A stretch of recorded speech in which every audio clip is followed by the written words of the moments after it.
is the first presidential election since Roe was overturned. I think that's going to be an X factor, too. Mics will be on tonight. Is that going to make a huge difference in terms of expectations based on what we saw in the presidential debate? Remember, it was the Harris campaign and the presidential debate. Wanted the mics to be on throughout here. This time they are on throughout. CBS can turn them off as necessary. It's that back and forth. They're hoping you can hear those snide comments, perhaps by either side. Show of hands. Who thinks there will be another debate between Trump and Harris? Listen to you at this show of hands. We're so back, guys. Hello. I need to restart that because my latency was really, really high. And if I didn't do that, you guys wouldn't have been able to hear me. Now, 9 p.m. here in New York City. Sound working just good. Seconds away from tonight's only vice presidential How's the level? debate How's the level on the? How's the level on? Minnesota Democratic on this Governor little Tim on Walz. the stream right now. Potentially, if you haven't noticed, possibly the last debate we will see before Election Day. Election Day now just 35 days away, 5 weeks. We have kind of set the table here on what people will be looking at and what we'll all be talking about in a little while. We will have in-depth analysis once the debate concludes. Cool. Here on NBC. But tonight's event is hosted by CBS News in their studio in New York, just a few blocks from here. Yeah, and as the last debate was between the running mates, Donald Trump and Kamala Harris, there's no audience in there tonight. So each candidate is going to have 2 minutes for their answers, and then they're going to have the most awkward walk-on you could possibly imagine. Some fact-checking, but they're the most really counting awkward on of the the walk-ons to fact-check each other. And as we noted, unlike the last debate, microphones will not be muted, but the network says they reserve the right to mute the candidates, so that'll be an interesting process. Very quickly, if you're worried about live fact checks, don't worry, like for a couple reasons, because fact checks have a backlash factor as well. Okay, we're getting ready. Good evening, I'm Nora O'Donnell, and thank you for joining us for tonight's CBS News Vice Presidential Debate. We want to welcome our viewers on CBS, on other networks here in the U.S. and around the world. We have a consequential night ahead, and our focus is the issues that matter to you, the voter. Let's introduce the candidates. Minnesota's Democratic Governor Tim Walz. Oh, they're already there! No handshake, Vance, no walkout, meeting for the we first just chilling. We've always been here. They've been standing in that podium for 4. Okay, they've shook hands. In order to have a thoughtful and civil debate, these are the rules that both campaigns have agreed to. Questions will be directed at one candidate, who will have 2 minutes to respond. The other candidate will be allowed 2 minutes for rebuttal. Then each candidate will get another minute to make further points, with an additional 1 minute each at the discretion of the moderator. The primary role of the moderators is to facilitate the debate between the candidates. All right, guys, I'm going to turn off monetization and provide the candidates with the opportunity to fact-check claims made by each other. Well, I'm CBS News turn off reserves monetization. the right to mute the candidates' microphones to maintain decorum. If you can do super chats, that'd be great. But I'm going to turn off monetization so we can all just watch the debate and have a good ass time, okay? Governor, Senator, let's do it. Thank you for joining us. Let's get started. Tonight, our country is facing several unfolding crises. The Middle East is on the brink of war. Americans are suffering from the catastrophic impact of Hurricane Helene. And now a labor strike as 25,000 dock workers from Maine to Texas are picketing.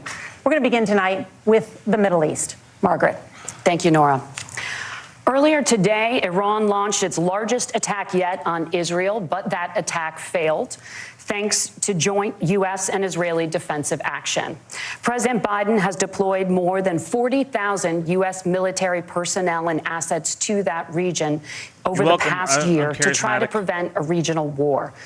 Iran is weakened, but the U.S. still considers it the largest state sponsor of terrorism in the world, and it has drastically reduced the time it would take to develop a nuclear weapon. It is down now to 1 or 2 weeks' time.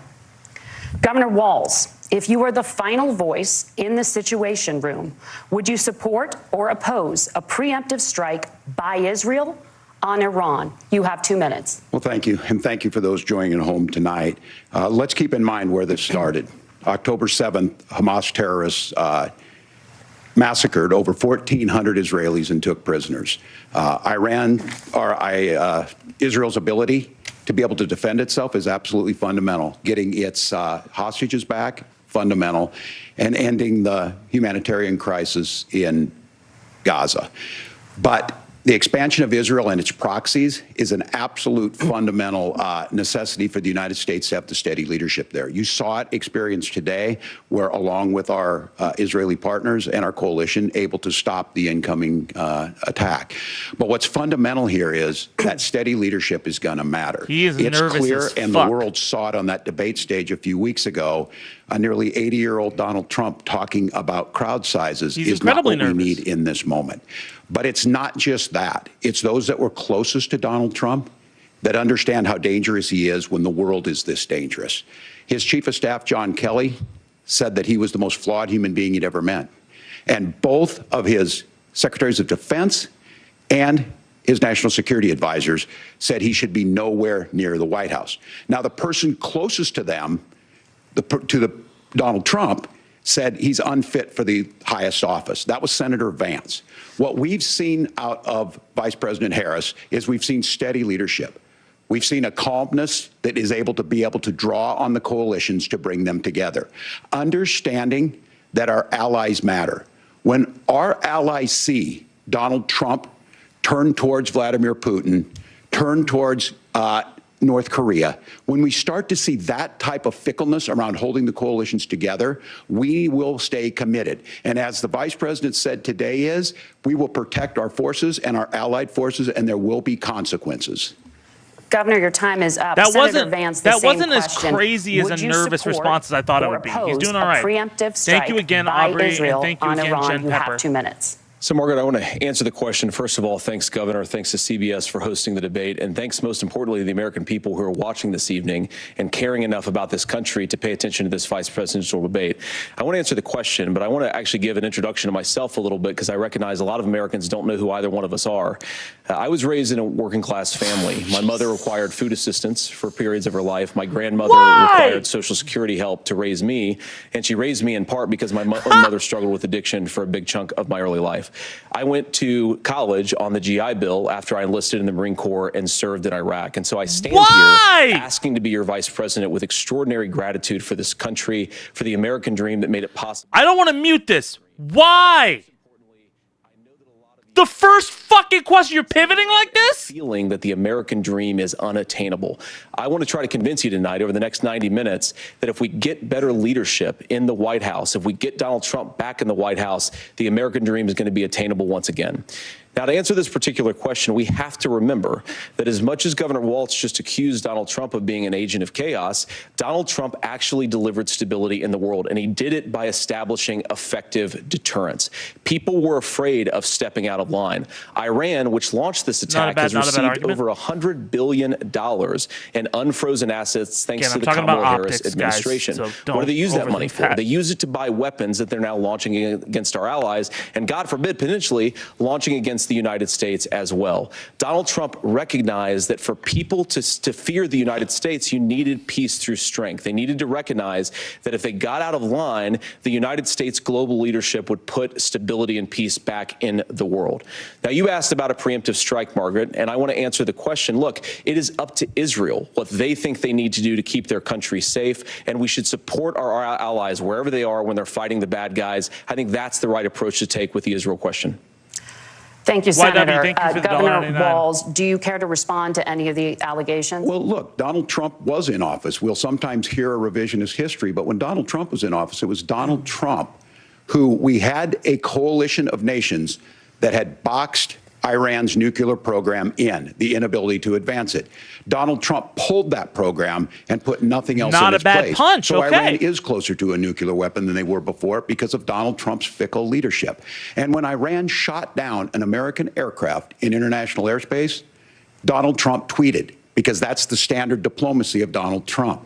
And when Iranian missiles did fall near U.S. troops and they received traumatic brain injuries, Donald Trump wrote it off as headaches. Look, our allies understand that Donald Trump is fickle. He will go to whoever has the most flattery or where it makes sense to him. Steady leadership like you witnessed today, like you witnessed in April. Both Iranian attacks were repelled.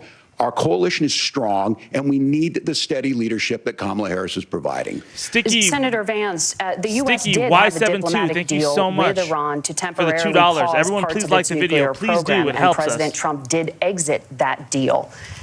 He recently said, just 5 days ago, so far, the U.S. It's a lot must better now make a diplomatic deal with Iran because the consequences are a lot better than I thought it was going to be.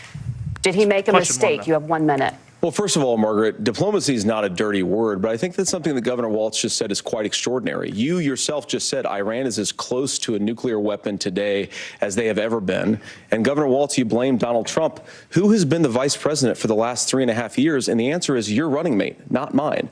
Donald Trump consistently made the world more secure. Now, we talk about what the sequence of events that led us to where we are right now, and you can't ignore October the 7th, which I appreciate Governor Walz bringing up.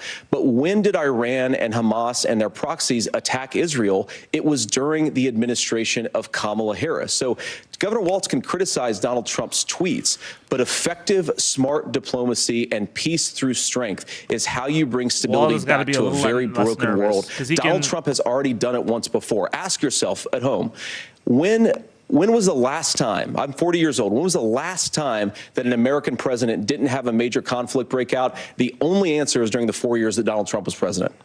Gentlemen, we have a lot to get to. What? Margaret, no, that's untrue. Let's turn now to Hurricane Helene. The storm could become one of the deadliest on record. More than 160 people are dead and hundreds more are missing. Scientists say climate change makes these hurricanes larger, stronger, and more deadly because of the historic rainfall. Senator Vance, according to CBS News polling, 7 in 10 Americans and more than 60% of Republicans under the age of 45 favor the U.S. taking steps to try and reduce climate change. Senator, what responsibility would the Trump administration have to try and reduce the impact of climate change? I'll give you 2 minutes. Sure. So first of all, let's start with the hurricane, because it's an unbelievable, unspeakable human tragedy. I just saw today, actually, a photograph of 2 grandparents on a roof with a 6-year-old child, and it was the last photograph ever taken of them because the roof collapsed and those innocent people lost their lives. And I'm sure Governor Walz joins me in saying our hearts go out to those innocent people, our prayers go out to them, and we want as robust and aggressive as a federal response as we can get to save as many lives as possible, and then, of course, afterwards, to help the people in those communities rebuild. I mean, these are communities that I love. Some of them I know very personally in Appalachia, all across the Southeast. They need their government to do their job. And I commit that when Donald Trump is president again, the government will put the citizens of this country first when they suffer from a disaster. Now, Nora, you asked about climate change. I think this is a very important issue. Look, a lot of people are justifiably worried about all these crazy weather patterns. I think it's important for us, first of all, to say Donald Trump and I support clean air, clean water. We want the environment to be cleaner and safer. But one of the things that I've noticed some of our Democratic friends talking a lot about is a concern about carbon emissions, this idea that carbon emissions drives all of the climate change. Well, let's just say that's true, just for the sake of argument, so we're not arguing about weird science. Let's just say that's true. Well, if you believe that, what would you want to do? The answer is that you'd want to reshore as much American manufacturing as possible, and you'd want to produce as much energy as possible in the United States of America, because we're the cleanest economy in the entire world. What have Kamala Harris's policies actually led to? More energy production in China, more manufacturing overseas, more doing business in some of the dirtiest parts of the entire world. And when I say JD Vance is the amount of carbon emissions from an optics perspective doing a lot better than I thought he would. So if we actually care about getting cleaner air and cleaner water, the best thing to do is to double down and invest in American workers and the American people. And unfortunately, Kamala Harris has done exactly the opposite.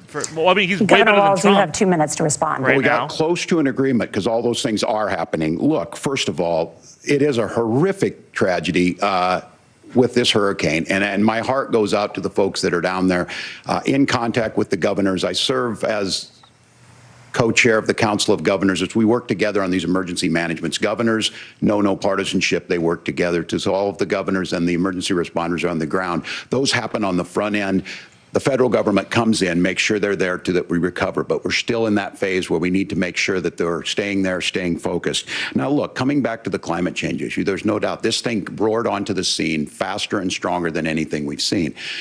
Senator Vance has said that there's a climate problem in the past. Donald Trump called it a hoax, and then joke that these things would make more beachfront property to be able to invest in. What we've seen out of the Harris administration now, the Biden-Harris administration, is we've seen this investment. We've seen massive investments, the biggest in global history that we've seen in the Inflation Reduction Act, has created jobs all across the country. 2,000 in Jeffersonville, Ohio, taking the EV technology that we invented and making it here. 200,000 jobs across the country. The largest solar manufacturing plant in North America sits in Minnesota.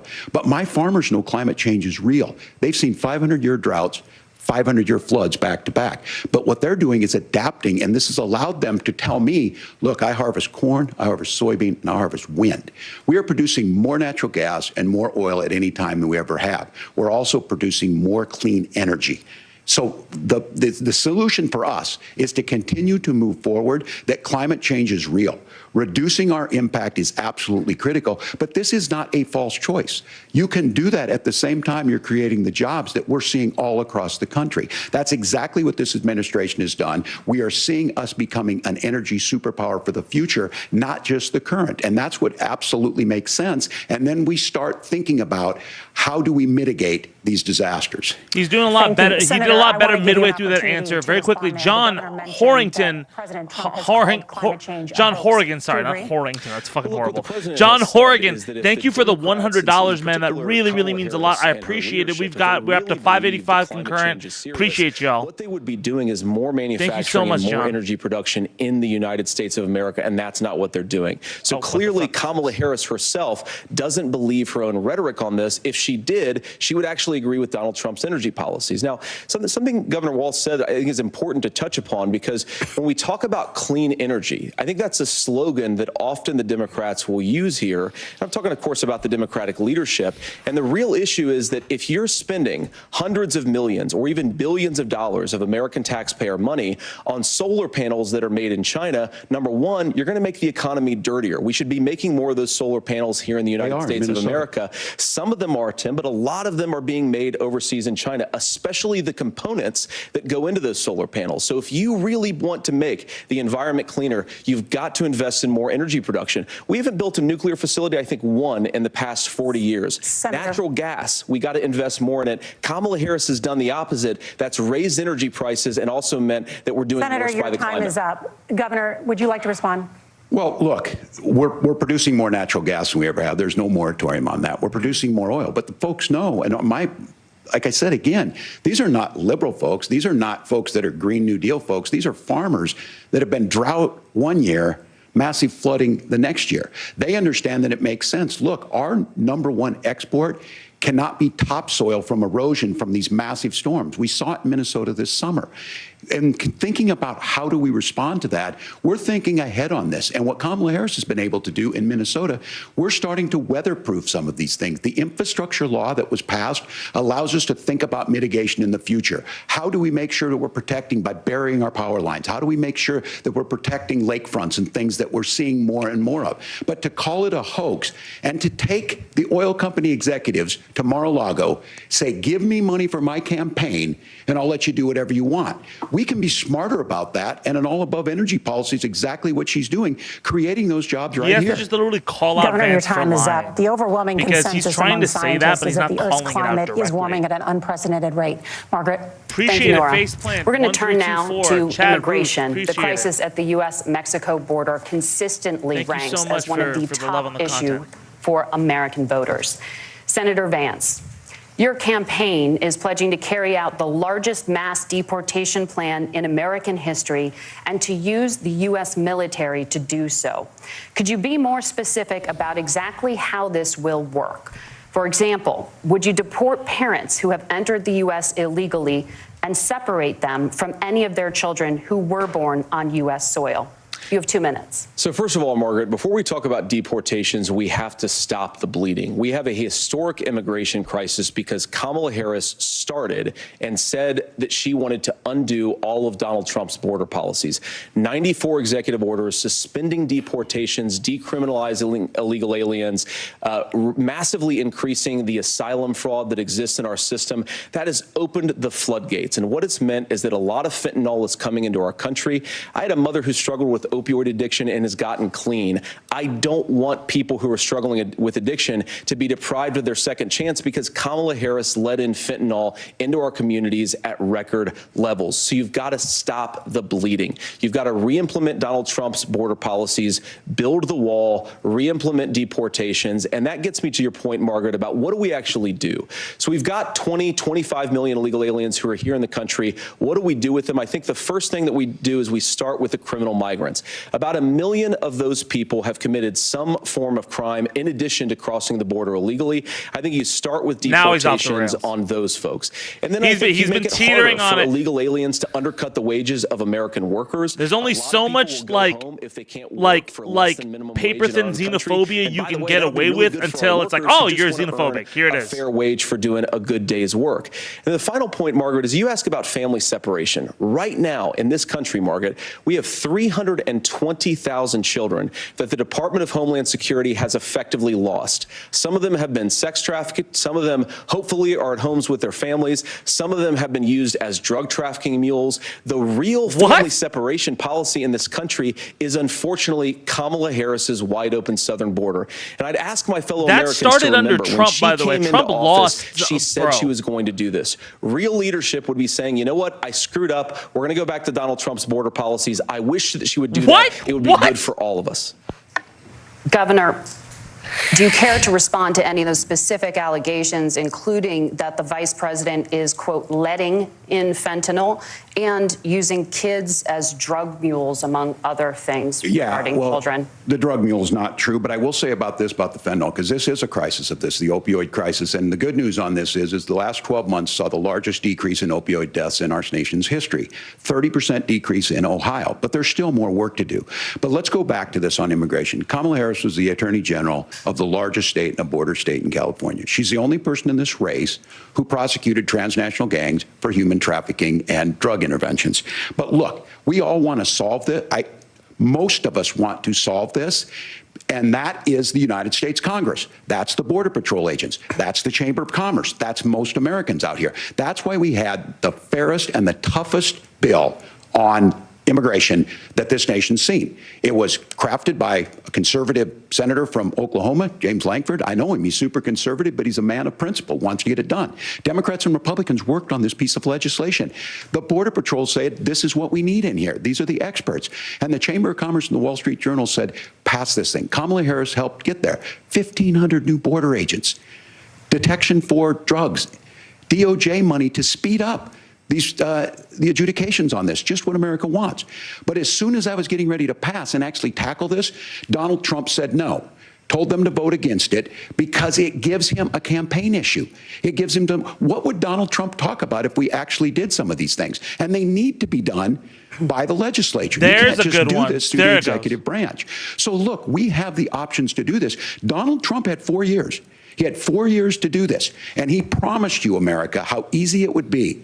I'll build you a big, beautiful wall, and Mexico will pay for it. Less than 2% of that wall got built, and Mexico didn't pay a dime. But here we are again, 9 years after he came down that escalator, dehumanizing people and telling them what he was going to do. As far as the deportation plan, at one point, Senator Vance said it was so unworkable to be laughable. So that's where we're at. Pass the bill, she'll sign it. Governor, your time is up. Senator, the question was, will you separate parents from their children, even if their kids are U.S. citizens? He needs to do that. Margaret, my point is that we already have massive child separations thanks to Kamala Harris's open border. And I didn't accuse Kamala Harris of inviting drug mules. I said that she enabled the Mexican drug cartels to operate freely in this country. And we know that they use children as drug mules, and it is a disgrace, and it has to stop. Look, I think what Tim said just doesn't pass the smell test. For 3 years, Kamala Harris went out bragging that she was going to undo Donald Trump's border policy. She did exactly that. We had a record number of illegal crossings. We had a record number of fentanyl coming into our country. And now thank you so much for the $20, Beaton. I appreciate you, bro. She says that somehow she got religion and cared a lot about a piece of legislation. The only thing that she did when she became the vice president, when she became the appointed border czar, was to undo 94 Donald Trump executive actions that opened the border. This problem is leading to massive problems in the United States of America. Parents who can't afford health care, school schools that are overwhelmed. It's got to stop, and it will when Donald Trump is president again. Senator, your time is up. Governor, what about our CBS News polling, which does show that a majority of Americans, more than 50%, support mass deportations? Look, we fixed this issue with a bill that is necessary, but the issue on this is what happens when you don't want to solve it. You demonize it. And we saw this, and Senator Vance, and it surprises me on this, talking about and saying, I will create stories to bring attention to this. That vilified a large number of people who were here legally in the community of Springfield. The Republican governor said, it's not true, don't do it.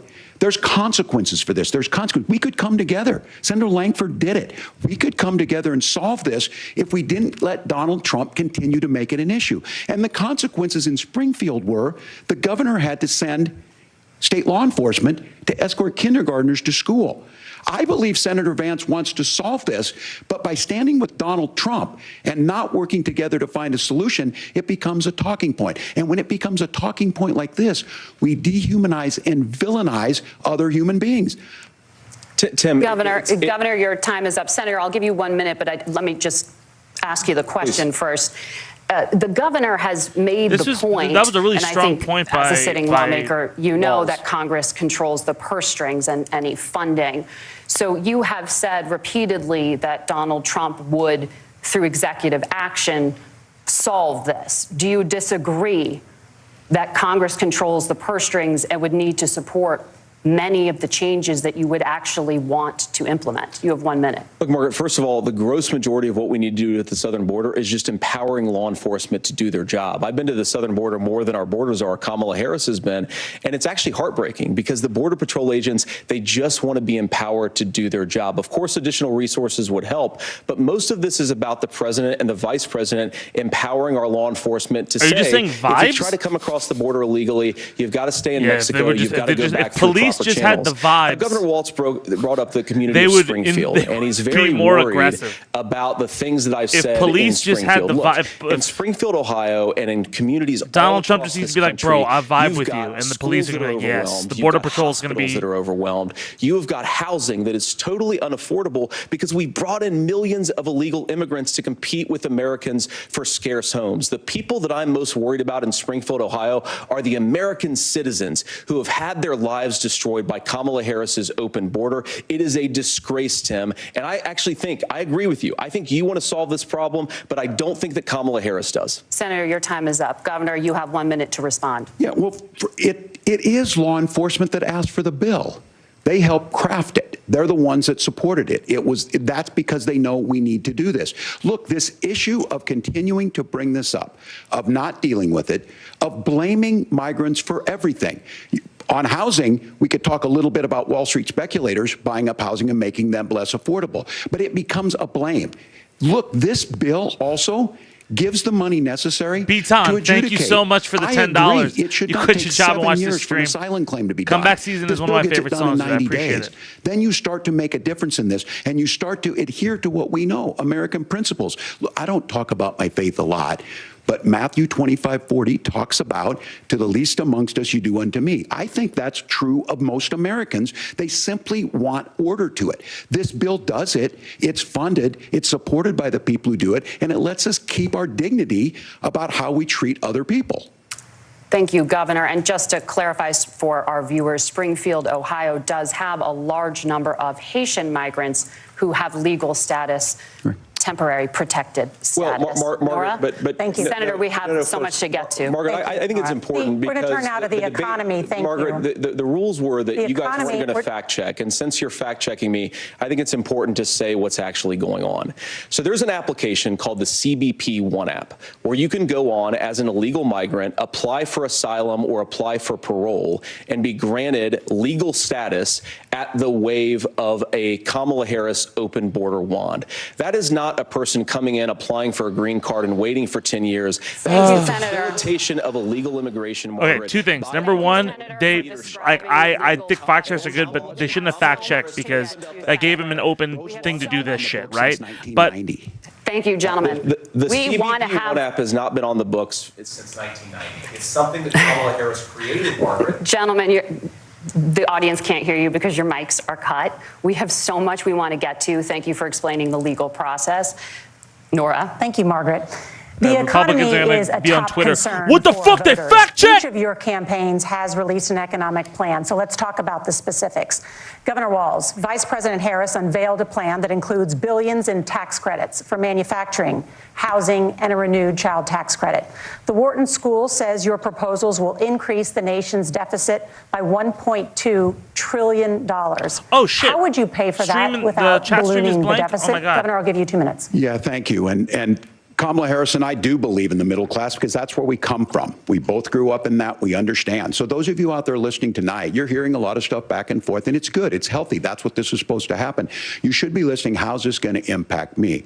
The bold forward plan that Kamala Harris put out there is talking about this housing issue.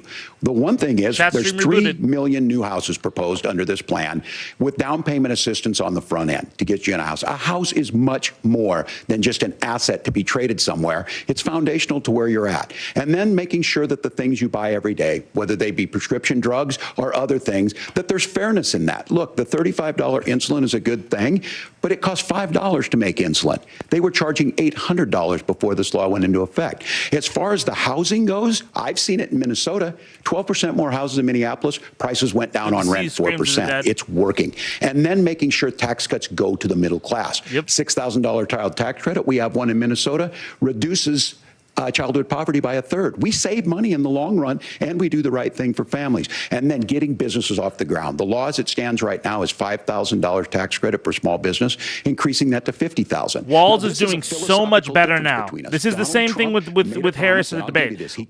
But Trump was doing his job early on and then fucking crashed out.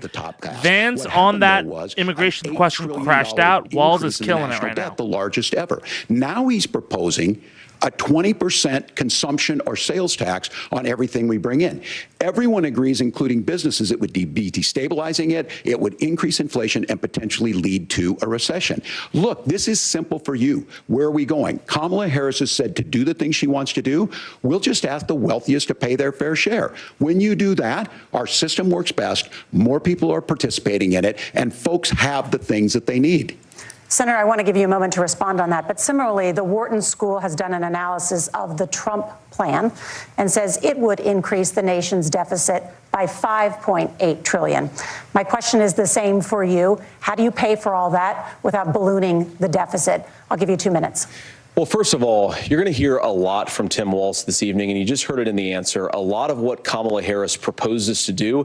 And some of it, I'll be honest with you, it even sounds pretty good. Here's what you won't hear, is that Kamala Harris has already done it. What are you doing, dog? Because she's been the vice president for 3.5 years. She had the opportunity to enact all of these great policies, and what she's actually done instead is drive the cost of food higher by 25%, drive the cost of housing higher by about 60%, open the American southern border and make middle-class life unaffordable for a large number of Americans. If Kamala Harris has such great plans for how to address middle-class problems, then she ought to do them now. Not when asking for a promotion, but in the job the American people gave her 3.5 years ago. And the fact that she isn't tells you a lot about how much you can trust her actual plans. Now, Donald Trump's economic plan here's the issue, and tell me if you want me to stop interrupting. But like the problem is that when you make everything hyperbole, like even Vance is doing a lot better than Trump did, 100%, because he's not crashing out as bad. But when you make everything hyperbole and you have to like defend it, right? It starts to kind of wash over, right? Kind of like how when Kamala uses a lot of scripted lines, it'll wash over, right? This is the same thing. You've made this whole hyperbole pitch about crazy Haitian immigrants and fucking, oh, Kamala's doing everything. Kamala's, you know, hiring people who look like boars and stealing the Triforce and shit like that. When you start making those hyperbolic statements constantly, eventually it's just noise. It doesn't stick as well. Americans. It was passed in 2017, and you saw an American economic boom unlike we've seen in a generation in this country. That is a record that I'm proud to run on, and we're going to get back to that common sense wisdom so that you can afford to live the American dream again. I know a lot of you are struggling. I know a lot of you are worried about paying the bills. It's going to stop stop when Donald Trump brings back common sense to this country. Governor, do you want to respond to that? What has Kamala Harris done for the middle class? Yeah, well, Kamala Harris's day one was Donald Trump's failure on COVID that led to the collapse of our economy. We were already before COVID in a manufacturing recession, but 10 million people out of work, largest percentage since the Great Depression.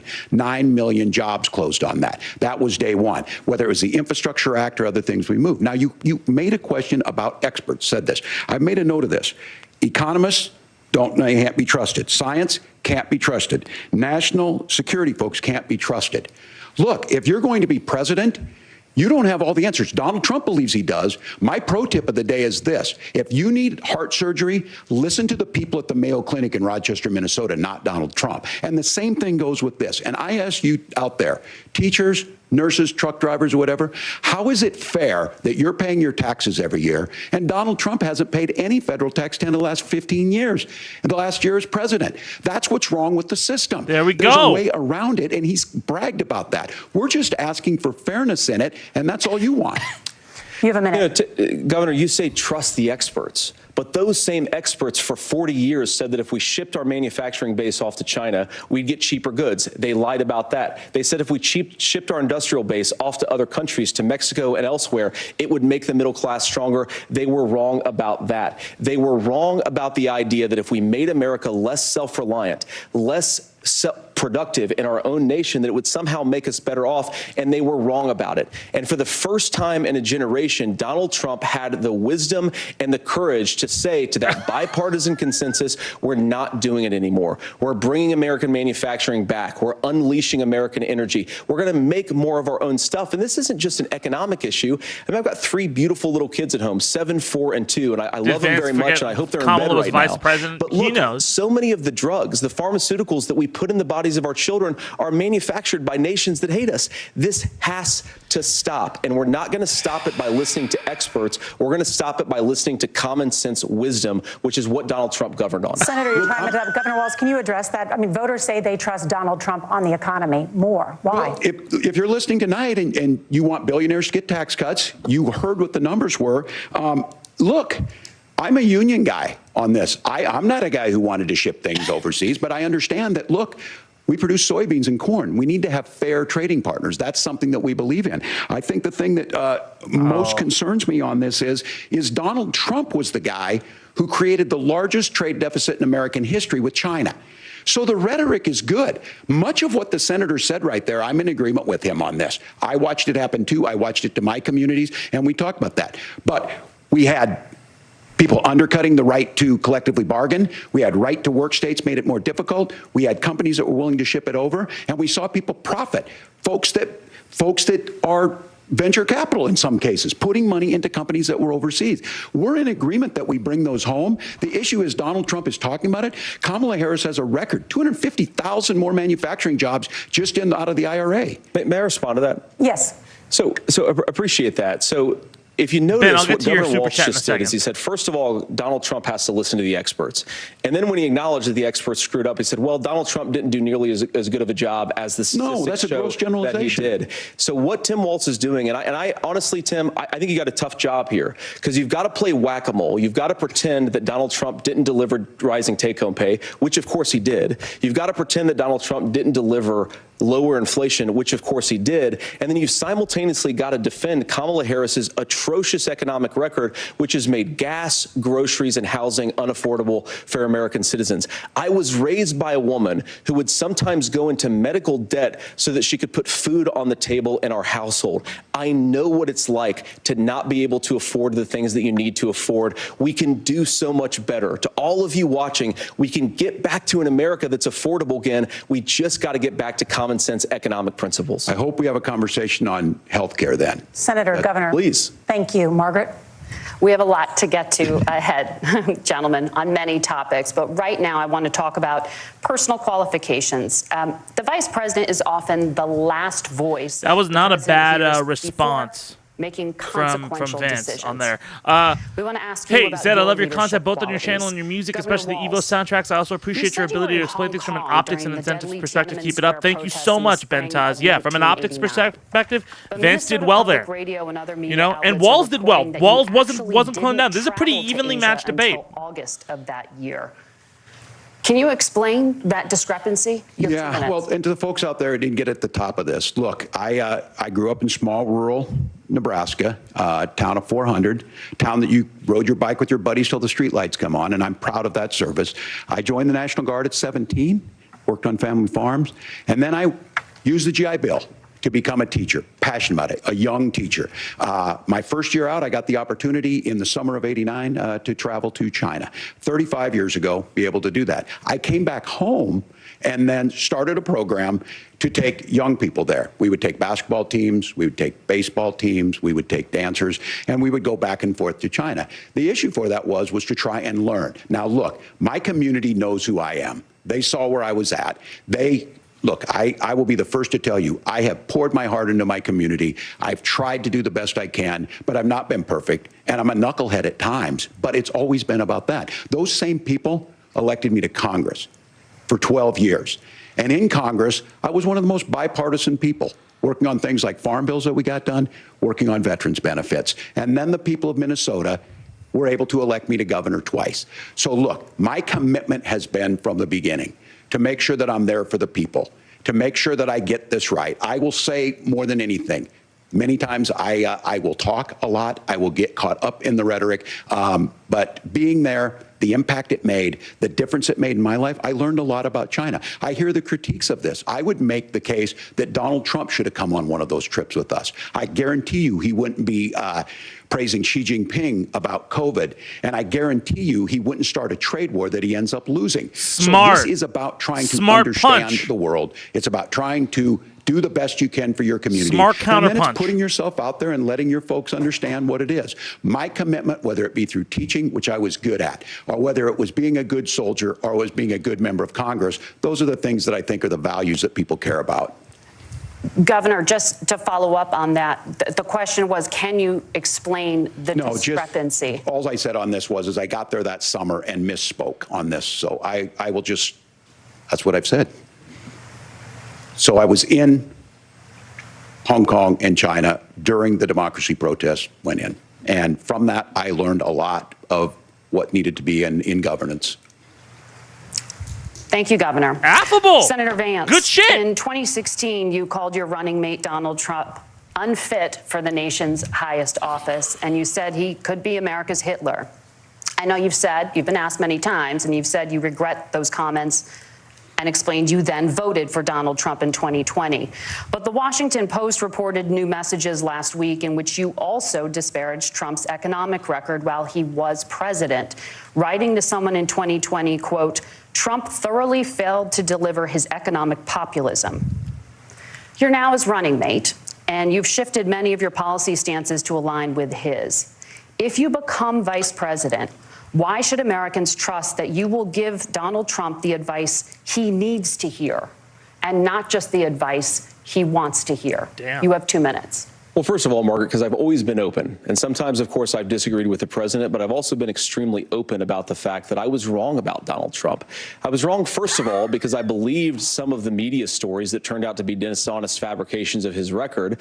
But most importantly, Donald Trump delivered for the American people. Rising wages, rising take-home pay, an economy that worked for normal Americans, a secure southern border, a lot of things, frankly. That is a huge W for Walz, because Walz was pressed with that was a pretty bad hit for Walz when he misspoke there. He's had a lot of times where a lot of his things have been fact-checked, and it's like, oh, well, this is a little bit of an exaggeration. Just, again, optics perspective, right? Him being like, I misspoke. That's what happened. I misspoke. Here's more of a, I fucked up. My bad. All you need to do, all you need to do, and the thing is, Vance, yeah, bro. Was doing its job. I'm interrupting him because why are you caping? Don't fucking glaze. Don't glaze. Society. It's not just a forum for senators and congressmen to whine about problems. It's a forum to govern. So there were a lot of things on the border, on tariffs, for example, where I think that we could have done so much more if the Republican Congress and the Democrats in Congress had been a little bit better about how they govern the country. Saying Congress is a place to govern. You guys don't govern shit, bro. Like nobody. I want to talk about this tariff issue Congress's in particular. Approval is lower than the president's, man. That's crazy. This of being a national sales tax. Look, the one thing And you're probably surprised to hear me praising Joe Biden, but the one thing that Joe Biden did is he continued some of the Trump tariffs that protected American manufacturing jobs. And it's the one issue, the most pro-worker part of the Biden administration, it's the one issue where Kamala Harris has run away from Joe Biden's record. Think about this. If you're trying to employ slave laborers in China at $3 a day, you're going to do that and undercut the wages of American workers unless our country stands up for itself and says you're not accessing our markets unless you're paying middle-class Americans a fair wage. Senator, your time is up. Nora? Thank you. Now to the issue of reproductive rights. Governor Walz, after Roe versus Wade was overturned, you signed a bill into law that made Minnesota one of the least restrictive states in the nation when it comes to abortion. Former President Trump said in the last debate that you believe abortion, quote, in the 9th month is absolutely fine.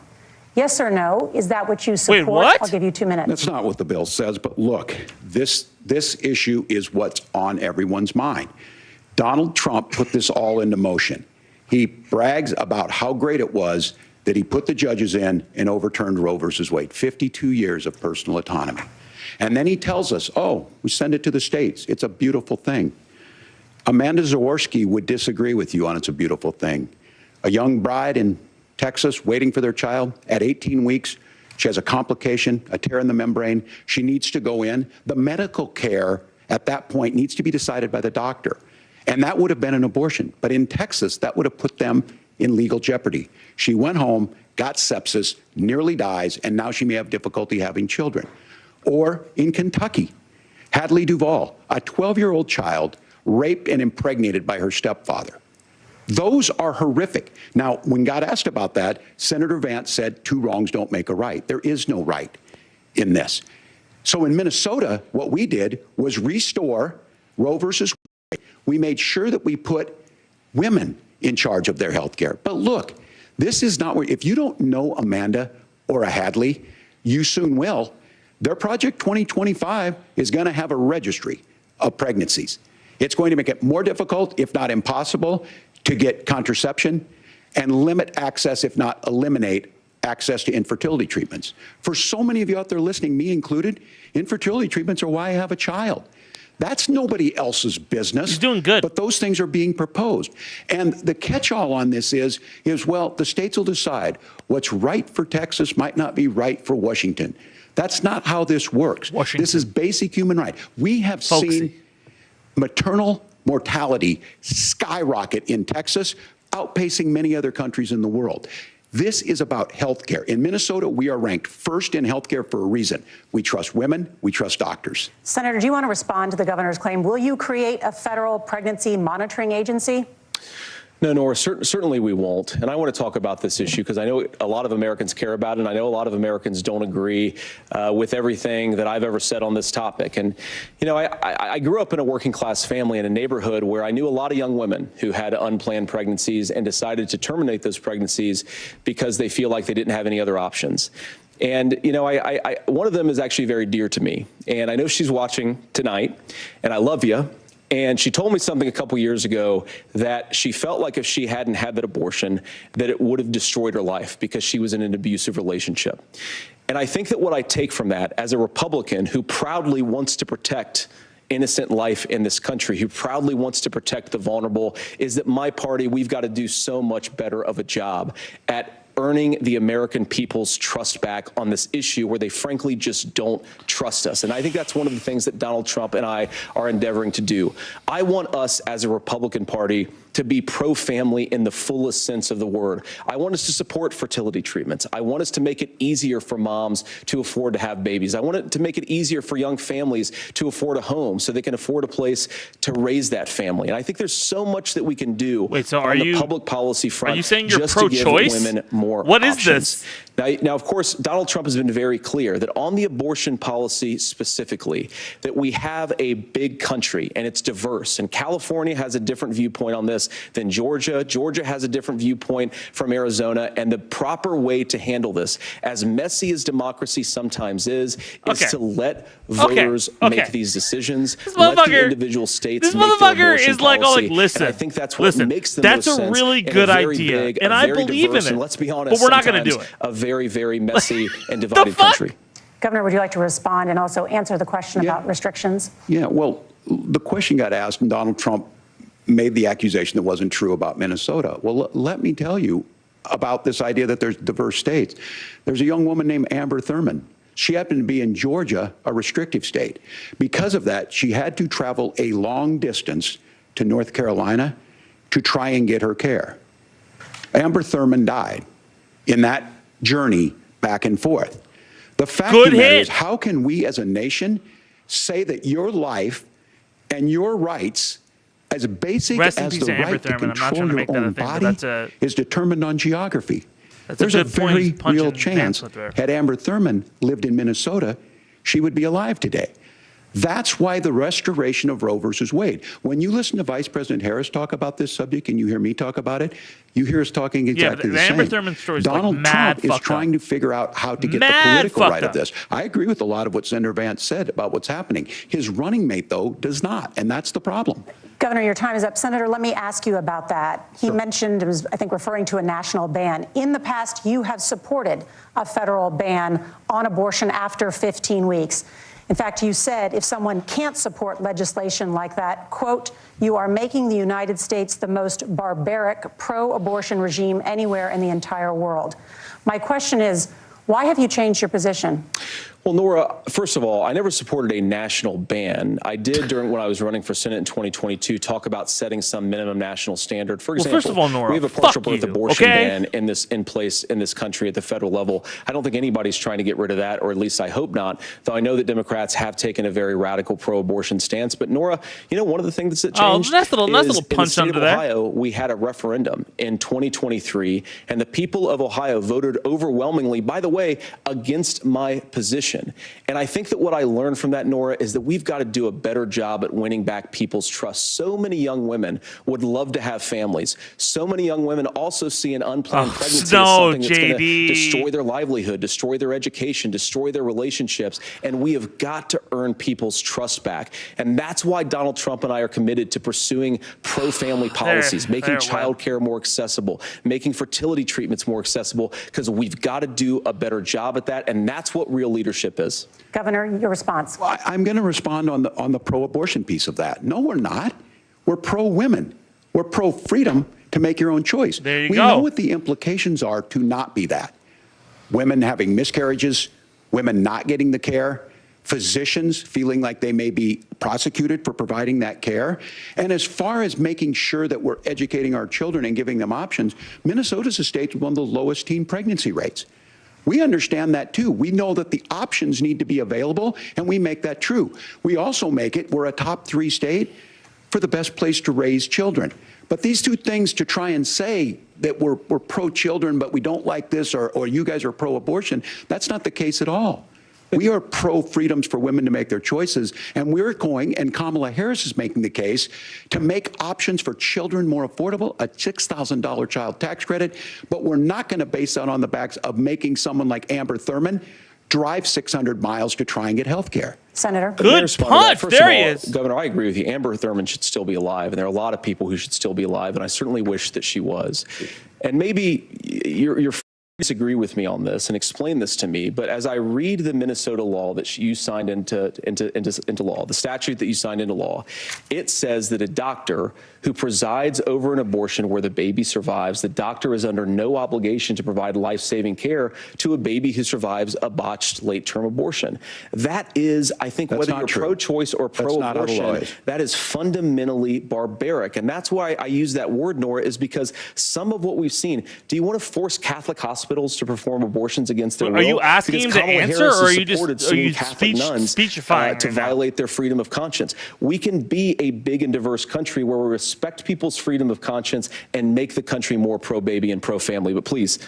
Yes, Governor, please respond. Look, this is one where there's always something there. This is a very simple proposition. These are women's decisions to make about their healthcare decisions, and the physicians who know best when they need to do this. Trying to distort the way a law is written to try and make a point. That's not it at all. What was I wrong about, Governor? Please tell me. What was I wrong about? That is not the way the law is written. Look, I've given But how? I've given this advice on a lot of things, that getting involved, getting engaged, that's been misread, and it was fact-checked at the last debate. But the point on this is there's a continuation of these guys to try and tell women or to get involved. I use this line on this, just mind your own business on this. Things worked best when Roe versus Wade was in place.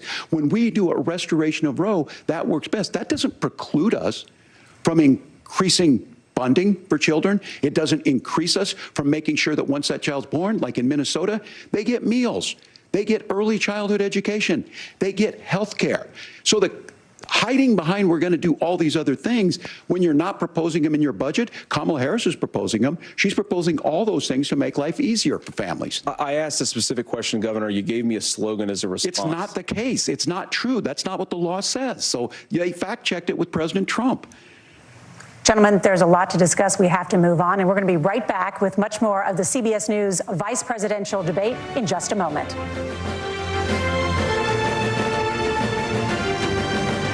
Okay. I think the story is pretty clear here. It's kind of a twofer. So number one, let's start with the basic. I'm gonna have to also cut out the CBS like slogan and shit like that from this. But like number one, let's start with what's going on. Let me increase my face real quickly so people can see me. Hi. So let's start with this. Number one, like Vance is super hyperbolic, right? And like he's chill, like his demeanor is chill. He's actually pretty damn good in this format, right? Like him being a pundit has really definitely helped him quite a bit. So he's doing a lot better than I think anybody thought he would, right? Probably because there isn't a crowd and he can't be awkward as fuck. But he's doing decently. The problem is he is having to defend some of the most hyperbolic ass shit that you can possibly get. So there are times where he has a pretty cogent punch on Walz. And by the way, Walz started out super nervous, right? Very clearly super nervous, right? You know, everybody here who's watching, who knows me, knows my feelings about the border bill and all that shit and the stuff with Israel. Like, everybody knows my feelings on that. But Walz started out very nervous answering those questions. And as time went on, when he went to abortion, when he went to climate change, when he went to everything else, when he got more focused, when he got more direct, stopped trying to rely on those talking points and punched back, he's been strong, right? It's been pretty even. The points that are kind of fucking up are whenever Walz gets anxious and feels like, oh God, I don't want to fucking misstep here. He looks kind of like he doesn't look very strong there. Vance looks fucking like he's reading a different book whenever he's trying to do something hyperbolic. Like when he's saying Kamala Harris is increasing the amount of illegal immigrants. Kamala Harris is growing giant spikes where if you stand on them, you'll be like Sonic and you'll lose a life. Like all this kind of shit that he's saying doesn't stick like it should. That's partially Donald Trump's fault. That's majority Donald Trump's fault, right? But also that question where she was saying like, hey, you fucking dissed Trump so many fucking times, and now all of a sudden you're chill with all of it. Like what's going on? Walz, when he got fact-checked, was like, I fucking misspoke. I was wrong. This is the story. Vance, double down, right? The best punch Trump and Vance have had on Harris and Walz is that they're bureaucrats. Both camps are trying to play as who is the new challenger, who's the challenger in this race. And when you answer a question with no, when you deflect like that, you just look like another politician, right? You don't like that's a big issue. So good on Walz for taking that L, right? On the China question.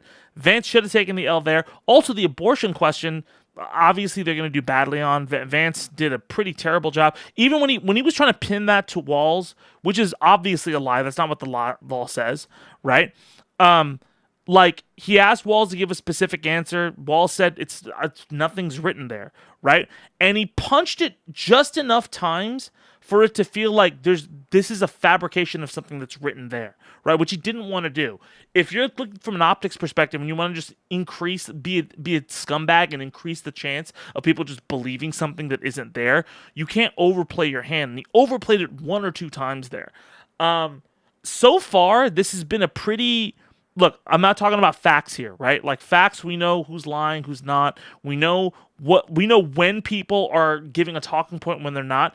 If we're talking about optics here and whether this debate matters and who is going to convince more and what people feel about anything that's being said, it's pretty even right now, right? Walz is gaining momentum as the night goes on. Vance doesn't look like he's crashing out as much as Trump does. But again, nothing's really sticking, right? They've got to stick. This debate is to make their candidates look more favorable, and they got to do a better job of that. We're going to get back to it right now. Let's go. CBS News vice presidential debate. We want to turn now to America's gun violence epidemic. The leading cause of death for children and teens in America is by firearms. Senator Vance, you oppose most gun legislation that Democrats claim would curb gun violence. For the 5,000 CLP, that means so much. Thank you so much, brother. Semi-automatic Appreciate rifles, you. including AR-15s. The whole topic is just a problem. So let me Marketing ask Democrats you, are pro earlier this year, quality of for life. the first time, Republicans the are parents pro-cattle of a school shooter were convicted of involuntary manslaughter and sentenced to 10 years in prison. Do you think holding parents responsible could curb mass shootings? I'll give you 2 minutes. Yeah, well, Nora, on that particular case, I don't know the full details, but I certainly trust local law enforcement and local authorities to make those decisions. I think in some cases the answer is going to be yes, and in some cases the answer is going to be no. What? And the details really matter here, of course. What do you mean you don't know the fucking details? Gun, that's going to be different than if a parent hands over a gun knowing that their kid is potentially dangerous. What? But look, I want to just sort of speak as a father of 3 beautiful little kids, and our oldest is now in 2nd grade. What do you mean you don't know the details? And like a lot of parents, we send our kids to school with such hope and such joy and such pride at their little faces on the first day of school. And we know, unfortunately, that a lot of kids are going to experience this terrible epidemic of gun violence. And of course, our hearts go out to the families that are affected by this terrible stuff. And we do have to do better. And I think that Governor Walz and I actually probably agree that we need to do better on this. The question is just how do we actually do it? Now, here's something that really bothers me. You know the facts before you come to a debate. That's how you do it. The gross majority, close to 90% in some of the statistics I've seen, of the gun violence in this country is committed with illegally obtained firearms. And while we're on that topic, we know that thanks to Kamala Harris's open border, we've seen a massive influx in the number of illegal guns run by the Mexican drug cartels. So that number, the amount of illegal guns in our country is higher today than it was 3.5 years ago. But what do we do about the schools? What do we do to protect our kids? And I think the answer is, and I say this not loving the answer, because I don't want my kids to go to school in a school that feels unsafe or where there are visible signs of security. But I unfortunately think that we have to increase security in our schools. We have to make the doors lock better. We have to make the doors stronger. We've got to make the windows stronger. And of course, we've got to increase school resource officers, because the idea that we can magically wave a wand and take guns out of the hands of bad guys, resource officers just doesn't fit with recent experience. So we've got to make our schools safer. And I think we've got to have some common sense bipartisan solutions for how to do that. Governor, you have 2 minutes. Well, I think all the parents watching tonight, this is your biggest nightmare. Look, I got a 17-year-old, and he witnessed a shooting at a community center playing volleyball. Those things don't leave you. As a member of Congress, I sat in my office surrounded by dozens of the Sandy Hook parents, and they were looking at my 7-year-old picture on the wall. Their 7-year-old were dead. And they were asking us to do something. And look, I'm a hunter. I own firearms. The vice president is. We understand that the Second Amendment is there, but our first responsibility is to our kids to figure this out. In Minnesota, we've enacted enhanced red flag laws, enhanced background checks, and we can start to get data. But here's the problem. If we really want to solve this, we've got folks that won't allow research to be even done on gun violence. And this idea that we should just live with it, and here's what I do think, that this is a good start to the conversation. I 100% believe that Senator Vance hates it when these kids, it's abhorrent and it breaks your heart. I agree with that. But that's not far enough when we know there are things that worked. I've spent time in Finland and seen some Finnish schools. They don't have this happen, even though they have a high gun ownership rate in the country. There are reasonable things that we can do to make a difference. It's not infringing on your Second Amendment. And did you just insinuate that parents casually give guns to kids and that cartels lead to mass shootings? Yep. Kamala Harris, as an attorney general, the cartels part specifically, I don't know about the first part. She knows that it's there. No one's trying to scaremonger and say we're taking your guns, but I ask all of you out there, Do you want your schools hardened to look like a fort? Is that what we have to go when we know there's countries around the world that their children aren't practicing these types of drills? Yep. They're being kids. We owe it to them to get a fix. These are things that shouldn't be that difficult. You can still keep your firearms, and we can make a difference. We have to. If you're listening tonight, this breaks your heart. Senator. Tim, first of all, I didn't know that your 17-year-old witnessed a shooting. I'm sorry about that, and I hope that he's doing okay. Christ have mercy. It is awful. And I appreciate what Tim said, actually, about Finland, because I do think it illustrates some of the frankly, weird differences between our own country's gun violence problem and Look at him Finland. Using weird. Okay, first of all, Look at him using we have weird. Way higher rates of mental health Good on him. abuse, Good on him. mental health, substance abuse.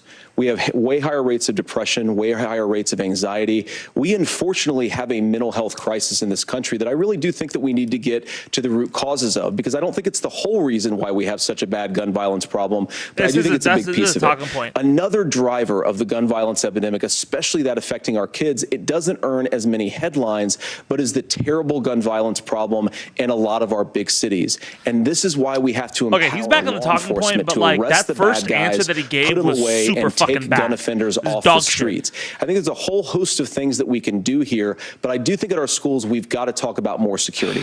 Senator, thank you. Governor, you previously opposed an assault weapons ban, but it only later in your political career did you change your position. Why? Yeah, I sat in that office with those Sandy Hook parents. I've become friends with school shooters. I've seen it. Look, the NRA, I was the NRA guy for a long time. They used to teach gun safety. Friends with school shooters. I'm of an age where my shotgun was in my car so I could pheasant hunt after football practice.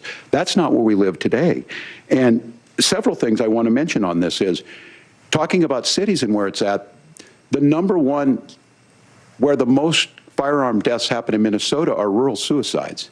And we have an epidemic of children getting guns and shooting themselves. And so we have, and we should look at all of the issues. Making sure folks have health care and all that, but I want to be very careful. This idea of stigmatizing mental health, just because you have a mental health issue doesn't mean you're violent. And I think what we end up doing is we start looking for a scapegoat. Sometimes it just is the guns. It's just the guns, and there are things that you can do about it. But I do think that this is one, and I think this is a healthy conversation.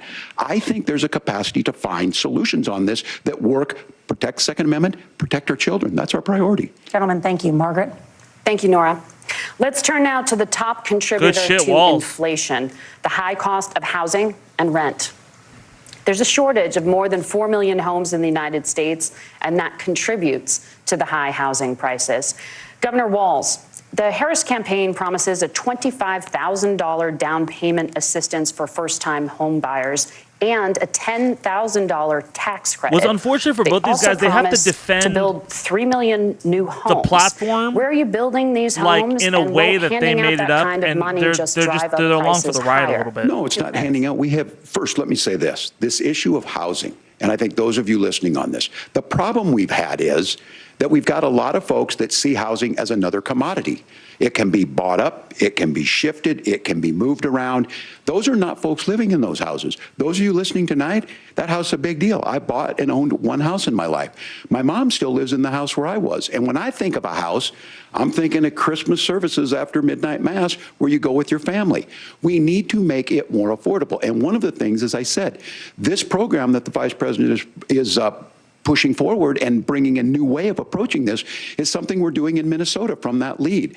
We in the state invested in making sure our housing was the biggest investment that we'd ever made in housing.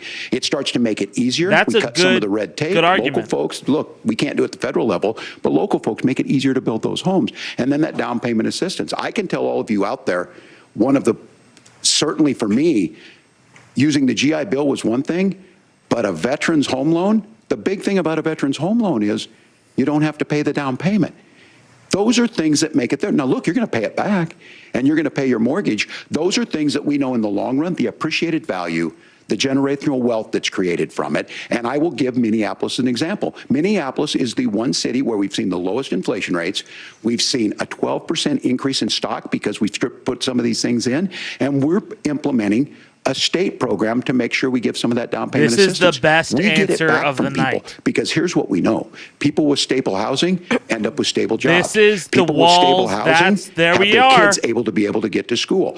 All of those things in the long run end up saving our money. And There that's it the is. thing that I think we should be able to find some common ground in. But we can't blame immigrants for the only reason. That's not the case that's happening in many cities. The fact of the matter is that we don't have enough naturally affordable housing, but we can make sure that the government's there to help kickstart it, create that base. Governor, your time Good is up. Senator fucking Vance, shit, Walz. as far as your campaign's position, The best answer promise of the is to night. seize Honestly, federal lands to that build was what- homes, remove regulation, provide tax breaks. You need to cut be back able on to defend immigration, your which you candidates' say pushes policies. up prices. That I was saying before, they're Where are you stuck gonna with having to build defend these all the policies. new They're not homes you're like making. promising? But And he what part felt of like any of he this plan characterized will that policy in a way provide that Harris has immediate not been able to relief? You have 2 characterize it minutes. effectively. Well, first of all, amazing job. Tim just said something that I agree with. We don't want to blame immigrants for higher housing prices, but we do want to blame Kamala Harris for letting in millions of illegal aliens into this country, which does drive up costs, Tim. 25 million illegal aliens competing with Americans for scarce homes is one of the most significant drivers of home prices in the country. It's why we have massive increases in home prices that have happened right alongside massive increases in illegal alien populations Oh my God, under get Kamala outta Harris's here, dude. leadership. Now, Tim just mentioned Get a bunch out of of ideas. here. Now, some of those ideas I actually think are halfway decent, and some of them I disagree with. But the most Fucking- important thing here we don't is wanna blame immigrants, Kamala but by the Harris way, is not running fucking as a newcomer to immigrants and politics. Kamala She Harris. is the sitting vice president. If she wants to enact all of these policies to make housing more affordable, I invite her to use the office that the American people already gave her, not sit around and campaign and do nothing while Americans find the American dream of homeownership completely unaffordable. Now, you asked, Margaret, what would immediately change the equation for American citizens?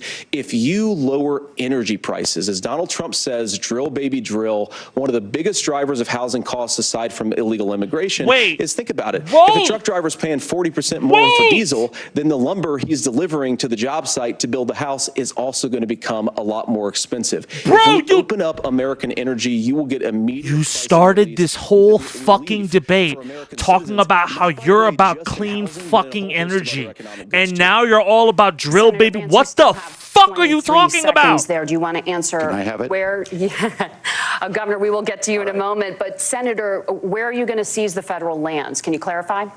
Well, what Donald Trump has said is we have a lot of federal lands that aren't being used for anything. They're not being used for national park. They're not being used, and they could be places where we build a lot of housing. And I do think that we should be opening up building in this country. We have a lot of land that could be used. We have a lot of Americans that need homes. We should be kicking out illegal immigrants who are competing for those homes, and we should be building more homes for the American citizens who deserve to be here. Senator, your time is up.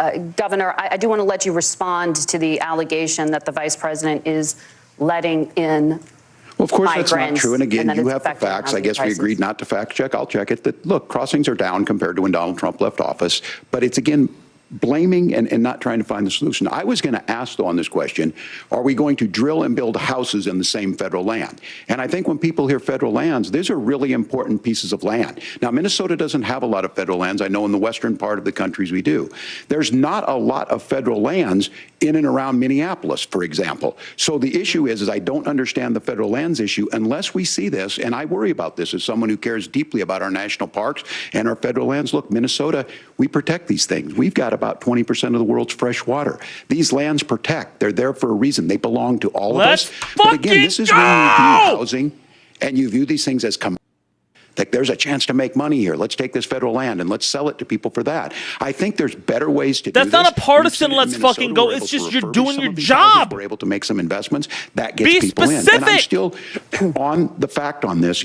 Economists, Senator Vance, you said you don't like the economists. Which economists are saying that it is immigrants that's adding to the cost? Governor, your time is up. But Senator, on that point, I'd like for you to clarify. There are many contributing factors to high housing costs. What evidence do you have that migrants are part of this problem? Well, there's a Federal Reserve study that we're happy to share after the debate. We'll put it up on social media, actually, that really drills down on the connection between increased levels of migration, especially illegal immigration, and higher housing prices. Now, of course, Margaret, that's not the entire driver of higher housing prices. It's also the regulatory regime of Kamala Harris.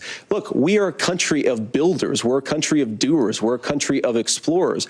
But we increasingly have a federal administration that makes it harder to develop our resources, makes it harder to build things, and wants to throw people in jail for not doing everything exactly as Kamala Harris says they have to do. And what that means is that you have a lot of people who would love to build homes who aren't able to build homes. I actually agree with Tim Walz. We should get out of this idea of housing as a commodity. But the thing that has most turned housing into a commodity is giving it away to millions upon millions of people who have no legal right to be here.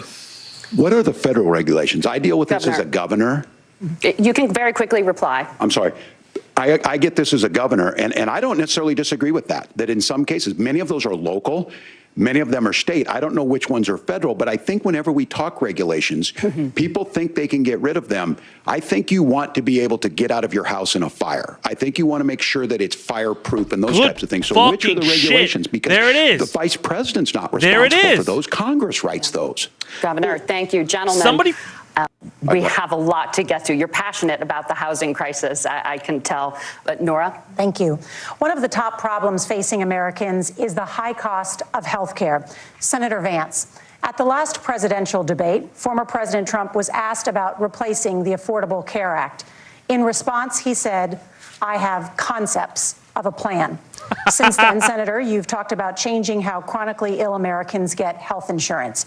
Can you explain how that would work? And can you guarantee that Americans with how can you watch this and not think Walz is included? He's prepared, but he's nervous. That's kind of what it is. They're actually both very prepared. They're both, except for Vance and that fucking school shooting question. That was dog shit. But like, they're both very prepared. But Walz is nervous. This is a national stage. It's a nerve-wracking job right here, guys. So yeah, Vance is also nervous. To be honest, both of them have done pretty well, but Vance is kind of crashing out right now. He was doing very well early on a debate stage. It would bore everybody to tears, and it wouldn't actually mean from optics. People think that I'm fucking agreeing with him. No, from optics.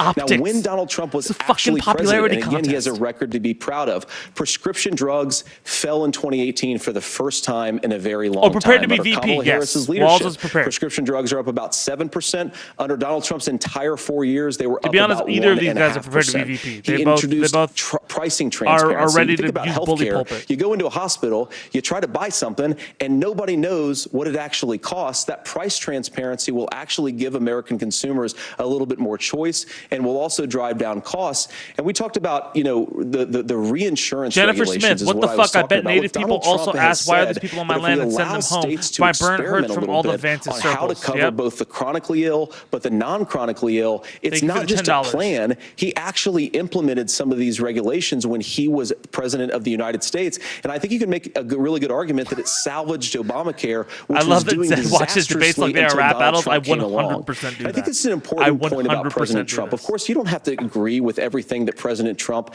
has ever said or ever done. But when Obamacare was crushing under the weight of its own regulatory burden and healthcare costs, Donald Trump could have destroyed the program. Instead, he worked in a bipartisan way to ensure that Americans had access to affordable care. It's not perfect, of course, and there's so much more that we can do. But I think that Donald Trump has earned the right to put in place some better health care policies. He's earned it because he did it successfully the first time. Governor? All right, here's where being an old guy gives you some history. I was there at the creation of the ACA.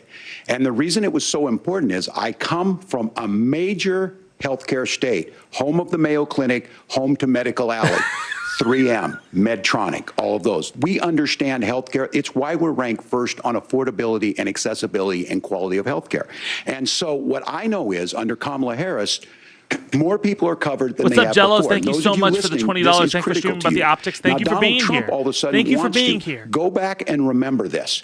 He ran on the first thing he was going to do on day one was to repeal Obamacare. Yep. On day one, he tried to sign an executive order to repeal the ACA. He signed on to a lawsuit to repeal the ACA, but lost at the Supreme Court. And he would have repealed the ACA had it not been for the courage of John McCain to save that bill.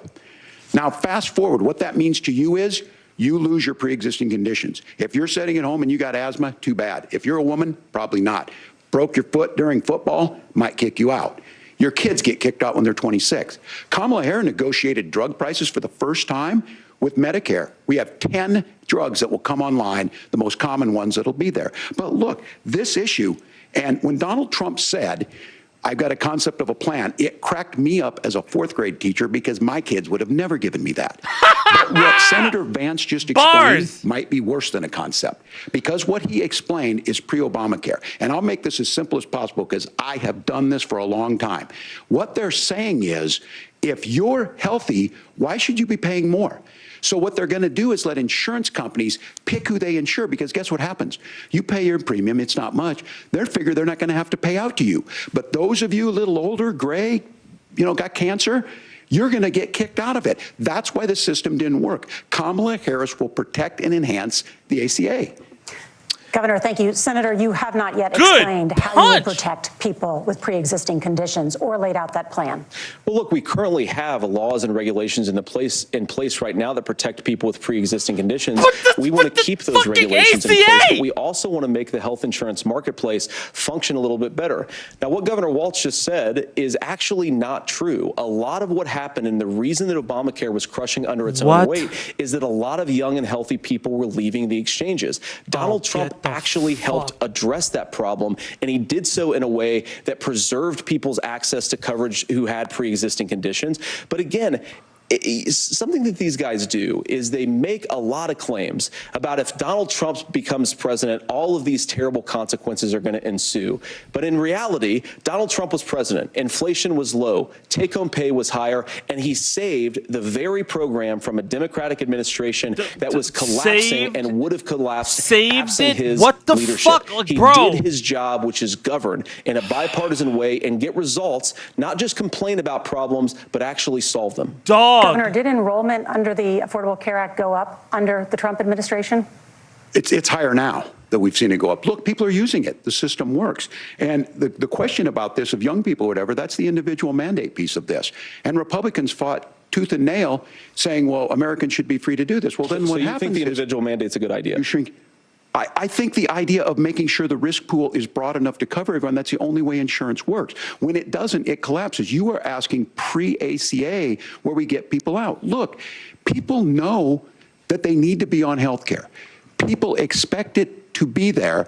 And when we are able to make it, and we are making it this way, no haircut, when we incentivize people to be in the market, when we help people who might not be able to afford it get there, and we make sure then when you get sick and old, it's there for you. Because I heard people say, well, I don't want to buy into Medicare or whatever. Good luck buying health care once you get past 70. So look, the ACA works. We can continue to do better. Kamala Harris did that. The way she made everything better was negotiating those 10 drugs on Medicare for the first time in American history. How could you crash out this bad? I apologize. We're out of time. We have a number of subjects to discuss. Margaret? Let's talk about families in America.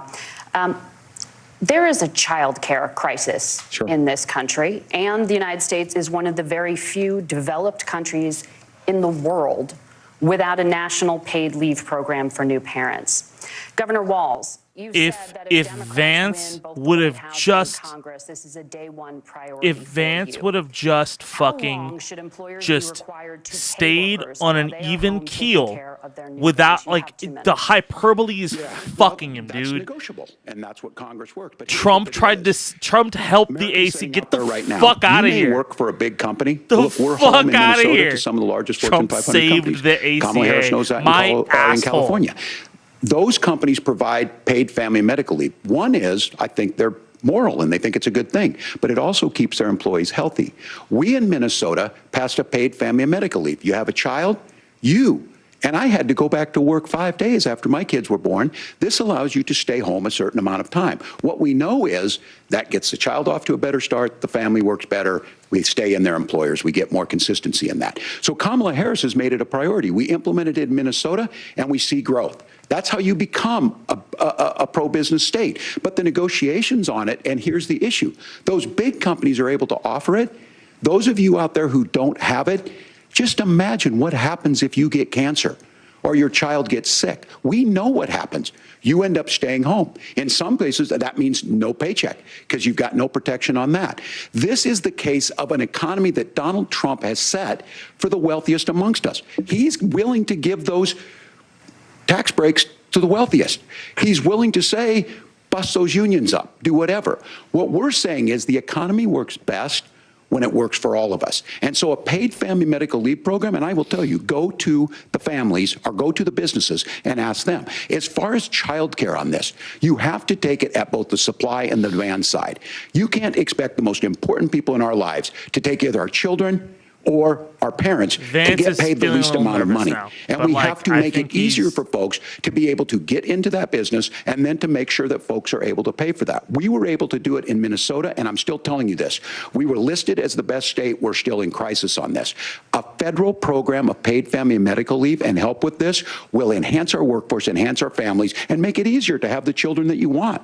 Governor, your time is up. Senator, do you support a national paid leave program? And if so, for how long should employers be mandated to pay their employees while they are home taking care of their newborn? You have 2 minutes. Yeah, well, first of all, Margaret, a number of my Republican colleagues and some Democrats, too, have worked on this issue. And I think there is a bipartisan solution here because a lot of us care about this issue. I mean, look, I speak from this very personally because I'm married to a beautiful woman who is an incredible mother to our 3 beautiful kids, but is also a very, very brilliant corporate litigator.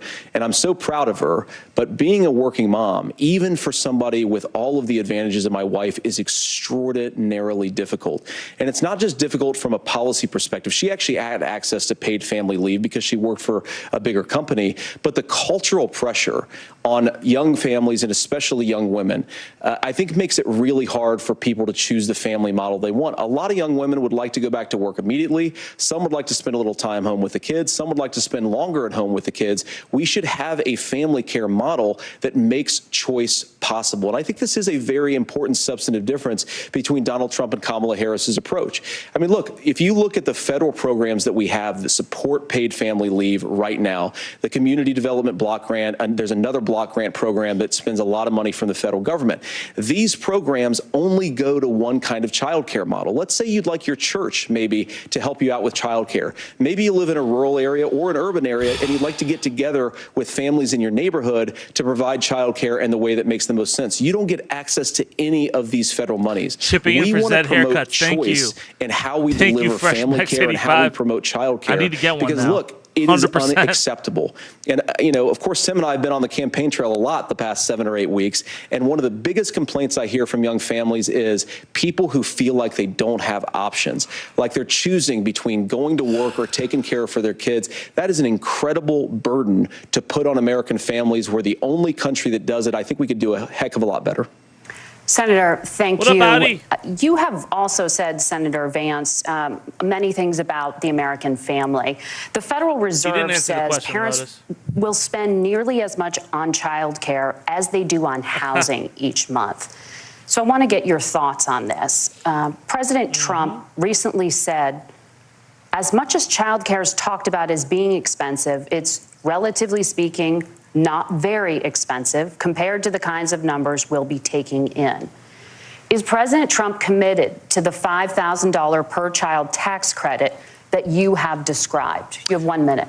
Well, what President Trump said, Margaret, I just want to defend my running mate here a little bit, is that we're going to be taking in a lot of money by penalizing companies for shipping jobs overseas and penalizing countries who employ slave laborers and then ship their products back into our country and undercut the wages of American workers. It's the heart of the Donald Trump economic plan. Cut taxes for American workers and American families. Cut taxes for businesses that are hiring and building companies in the United States of America, but penalize companies and countries that are shipping jobs overseas. That's the heart of the economic proposal. And I think what President Trump is saying is that when we bring in this additional revenue with higher economic growth, we're going to be able to provide paid family leave, childcare options that are viable and workable for a lot of American families. Can you clarify how that will solve the child care shortage? Well, because as Tim said, a lot of the child care shortage is we just don't have enough resources going into the multiple people who could be providing family care options. And we're going to have to, unfortunately, look, we're going to have to spend more money. We're going to have to induce more people to want to provide child care options for American families, because the reason it's so expensive right now is because you've got way too few people providing this very essential service. Thank you, Senator. Governor Walz, your ticket also has some child care tax credit proposals. Do you think Congress will agree to the $6,000 credit for newborns and $3,000 credit for children over the age of 6, as your campaign has promised? Is that realistic? Well, if these members of Congress are listening to anybody, I can tell you, and this is the biggest issue. Everybody listening tonight knows. I mean, I'm sure they were shocked to hear it's not that expensive. And let's be clear, whether it's $5,000 or $6,000, that pays you about 3 or 4 months. Let's be clear of where we're at on this. It's because we got out of an imbalance on this. We thought we were going to get by not paying people. I don't think Senator Vance and I are that far apart. I'm not opposed to what he's talking about on options. We've done scholarships types of things. I think we need to be open to making the case. But the issue here is, the question you asked is, you're not going to pay for it with these tariffs. That's just adding another $4,000 on the family and taking less. So not only do they not get the money to pay for that, they're $4,000 in the hole. That's boarding school. That's his alma mater. And so I think the issue here is, if those members of Congress, I can't believe they're not. When I go to businesses, sure, they'll talk about taxes sometime, but they will lead with childcare and they will lead with housing, because we know the problem is, especially in a state like Minnesota, we need more workers because our economy is growing, but we need the workforce. Stephen Moorhead. Governor, thank you. We need to move on. Nora? Let's talk about the state of democracy, the top issue for Americans after the economy and inflation. After the 2020 election, President Trump's campaign and others filed 62 lawsuits contesting the results. Judges, including those appointed by President Trump and other Republican presidents, looked at the evidence and said there was no widespread fraud. The governors of every state in the nation, Republicans and Democrats, certified the 2020 election results and sent a legal slate of electors to Congress for January 6th. Senator Vance, you have said you would not have certified the last presidential election and would have asked the states to submit alternative electors. That has been called unconstitutional and illegal. Would you again seek to challenge this year's election results, even if every governor certifies the results? I'll give you 2 minutes. Well, Nora, first of all, I think that we're focused on the future. We need to figure out how to solve the inflation crisis caused by Kamala Harris's policies, make housing affordable, make groceries affordable, and that's what we're focused on. But I want to answer your question because you did ask it. Look, what President Trump has said is that there were problems in 2020, and my own belief is that we should fight about those issues, debate those issues peacefully in the public square, and that's all I've said, and that's all that Donald Trump has said. Remember, he said that on January the 6th, the protesters ought to protest peacefully. And on January the 20th, what happened? Joe Biden became the president, Donald Trump left the White House, and now, of course, unfortunately, we have all of the negative policies that have come from the Harris-Biden administration. I believe that we actually do have a threat to democracy in this country, but unfortunately, it's not the threat to democracy that Kamala Harris and Tim Walz want to talk about. It is the threat of censorship. It's Americans casting aside lifelong friendships because of disagreements over politics. It's big technology companies silencing their fellow citizens. And it's Kamala Harris saying that rather than debate and persuade her fellow Americans, she'd like to censor people who engage in misinformation. I think that is a much bigger threat to democracy than anything that we've seen in this country in the last 4 years, in the last 40 years. Now, I'm really proud, especially given that I was raised by 2 lifelong blue-collar Democrats, to have the endorsement of Bobby Kennedy Kennedy Jr. and Tulsi Gabbard, lifelong leaders in the Democratic coalition. And of course, they don't agree with me and Donald Trump on every issue. We don't have to agree on every issue. For example, Bobby said, hey, I want to put a whale head on top of our campaign signs. And I was like, that's fucking crazy, Bobby. But you know, we have small disagreements like that all the time. Kamala Harris is engaged in censorship at an industrial scale. She did it during COVID. She's done it over a number of other issues. And that, to me, is a much bigger threat to democracy than what Donald Trump said when he said that protesters should peacefully protest on January the 6th. Governor? Well, I've enjoyed tonight's debate, and I think there was a lot of commonality here, and I'm sympathetic to misspeaking on things, and I think I might have with the senator. Me too, man. There's one though that this one is troubling to me, and I say that because I think we need to tell the story. Donald Trump refused to acknowledge this, and the fact is that I don't think we can be the frog in the pot and let the boiling water go up. He was very clear. I mean, he lost this election, and he said he didn't. 140 police officers were beaten at the Capitol that day, some with the American flag, several later died. And it wasn't just in there. In Minnesota, a group gathered on the state capitol grounds in St. Paul and said, we're marching to the governor's residence and there may be casualties. The only person there was my son and his dog, who was rushed out crying by state police. That issue, and Mike Pence standing there as they were chanting, hang Mike Pence. Mike Pence made the right decision. So, Senator, it was adjudicated over and over and over. I worked with kids long enough to know, and I said as a football coach, sometimes you really want to win, but the democracy is bigger than winning an election. You shake hands, and then you try and do everything you can to help the other side win. That's what was at stake here. Now, the thing I'm most concerned about is the idea that imprisoning your political opponents, already laying the groundwork for people not accepting this. And a president's words matter. A president's words matter. People hear that. So Vance is going to try to pull the Trump settling our differences at the ballot box, shaking hands when we lose, being honest about it, but to deny what happened on January 6th, the first time in American history, Walz is doing a good job here. President or anyone tried to overturn a fair election and the peaceful transfer of power. And here we are 4 years later in the same boat. I will tell you this, that when this is over, we need to shake hands this election, and the winner needs to be the winner. This has got to stop. It's tearing our country apart. Margaret? Senator Vance, did you want to respond to that?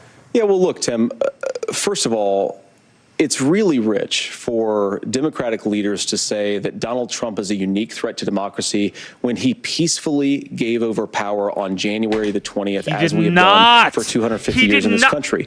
We are going to... FYI, people do not believe that.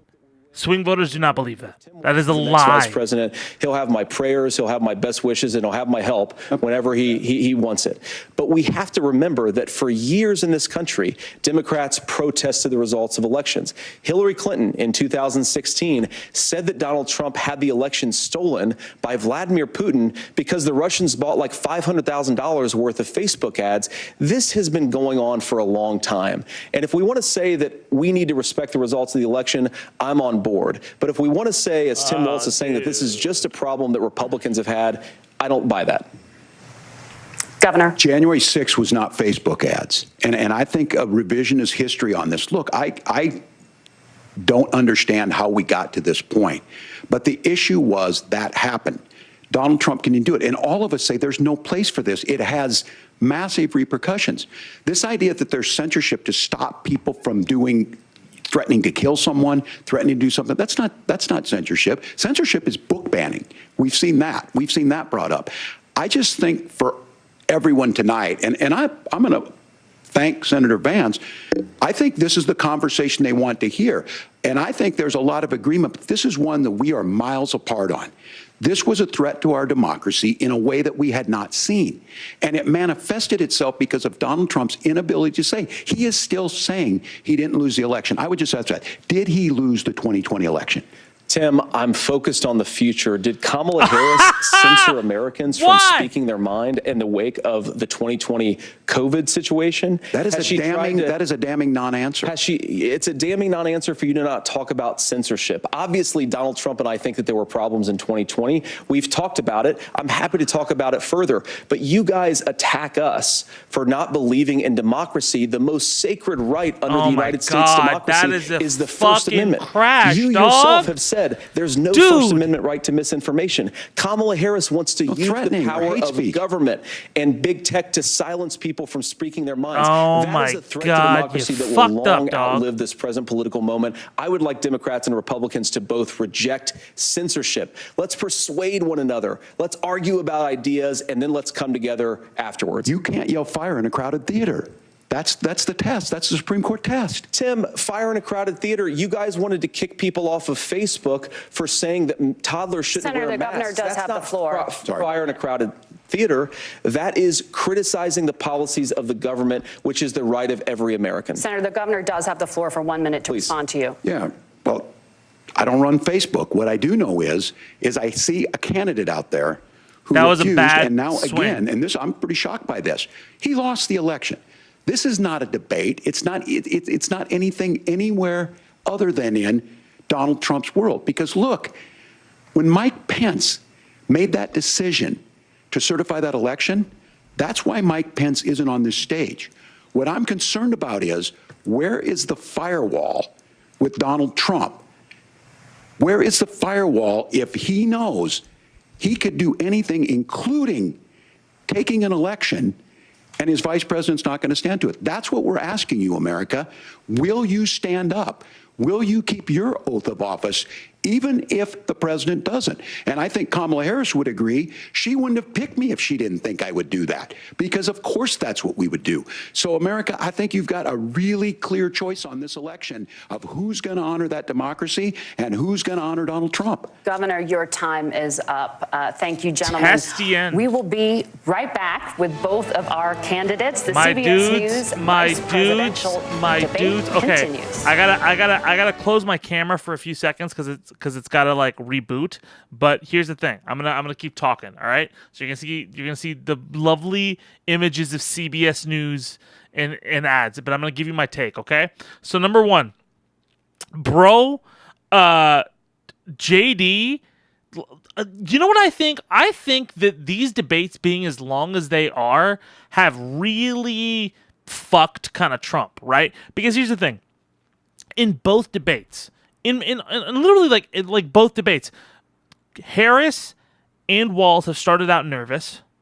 They have had a few stumbles early on. They've had to deal with questions that they've had to deal with, like, okay, well, we don't want to be unspecific and everything like that. And then as time goes on, not only do they claw their way back, but their opponents fall into their bad habits, right? With time, these guys are experienced and they know what they're doing on stage, right? And again, if this debate was only an hour, it would have probably been a draw. Again, from an optics perspective, don't put fucking words in my mouth and be like, oh, JD Vance is making such good points. Nah, man. Like, from an optics perspective, Vance and Walz would have probably been about even. But this second half, oof, what a fuck up. Man, that January 6th question was so poorly handled by Vance. So poorly handled. Right? Like, the Obamacare. It's like Trump defended Obamacare? What the fuck are you talking about, dog? What? Like, one of the most famous, like, things that everybody campaigned on in 2020. Like, up until now. Like, I hear it on every fucking show. You know, John McCain, do you remember when he, like, came into the room and he gave a thumbs down and he saved Obama? Like, that is an enduring... That's going to be in textbooks, bro. Like, you're going to really fucking be like, yes... Yes, like who was he doing that to, guys? Who do you think McCain was doing that to? McCain, like, Trump hated McCain. That's one of the reasons Trump enduringly despised McCain, because McCain wasn't going around just fucking doing whatever the guy fucking wanted, all right? So, like, get out of here with that. Secondly, that was the most full-throated reversion of what happened on January 6th. Like, Trump has been trying to play the line, which is already fucked up from the images you see, right? But that is the most full-throated version. Again, the more hyperbolic you go, the more you risk something not sticking. And right there, that's not gonna fucking stick. You think motherfuckers are going to be like, oh, yeah, nothing happened. Donald Trump was peaceful. The whole thing Donald Trump was trying to say very clearly to every independent voter, right, was he didn't believe the election results, right? The big argument that he's trying to make up, that he's been trying to play this whole time is that, well, people just took it out of hand. I was just trying to be supportive and I was very passionate. Vance is going so far off the fucking rails with like, no, he was great. Like Donald Trump was hanging out like yogurt cups and like little windmills and we were all handing out streamers and we were just gonna go and have a parade to the Capitol. And then there were a bunch of people who were like, I really believe in democracy, and we had a guitar circle where everybody played, Tim McGraw songs and Ted Nugent. It was great. Shut the fuck up, Vance. What are you fucking talking about? Like what are you that's an ad. All he's got to do is just play that shit back with a fucking... All anybody has to do is just to play any footage back, and it just doesn't match up congruently. I will say this. The censorship hit was a really good tactic he could have done, because, again, they're trying to woo independent voters. Independent voters seem more frustrated at the fact that everything's become too political, trying to hammer in on that and trying to stoke that, like, oh, man, do you want to have things be less political?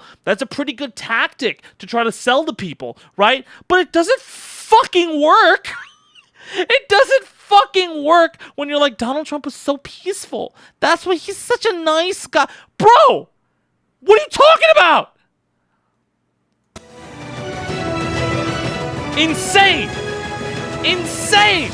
Welcome back to the CBS News vice presidential debate. It is now time for the closing statement. Senator Vance won the virtual coin toss and elected to go last. Governor Walz, you are first. You have 2 minutes. Well, thank you, Senator Vance. Thank you to CBS News. And most importantly, thank you to all of you. If you're still up and the folks who miss Dancing with Our Stars, I appreciate it. But look, the support of the democracy matters. It matters that you're here.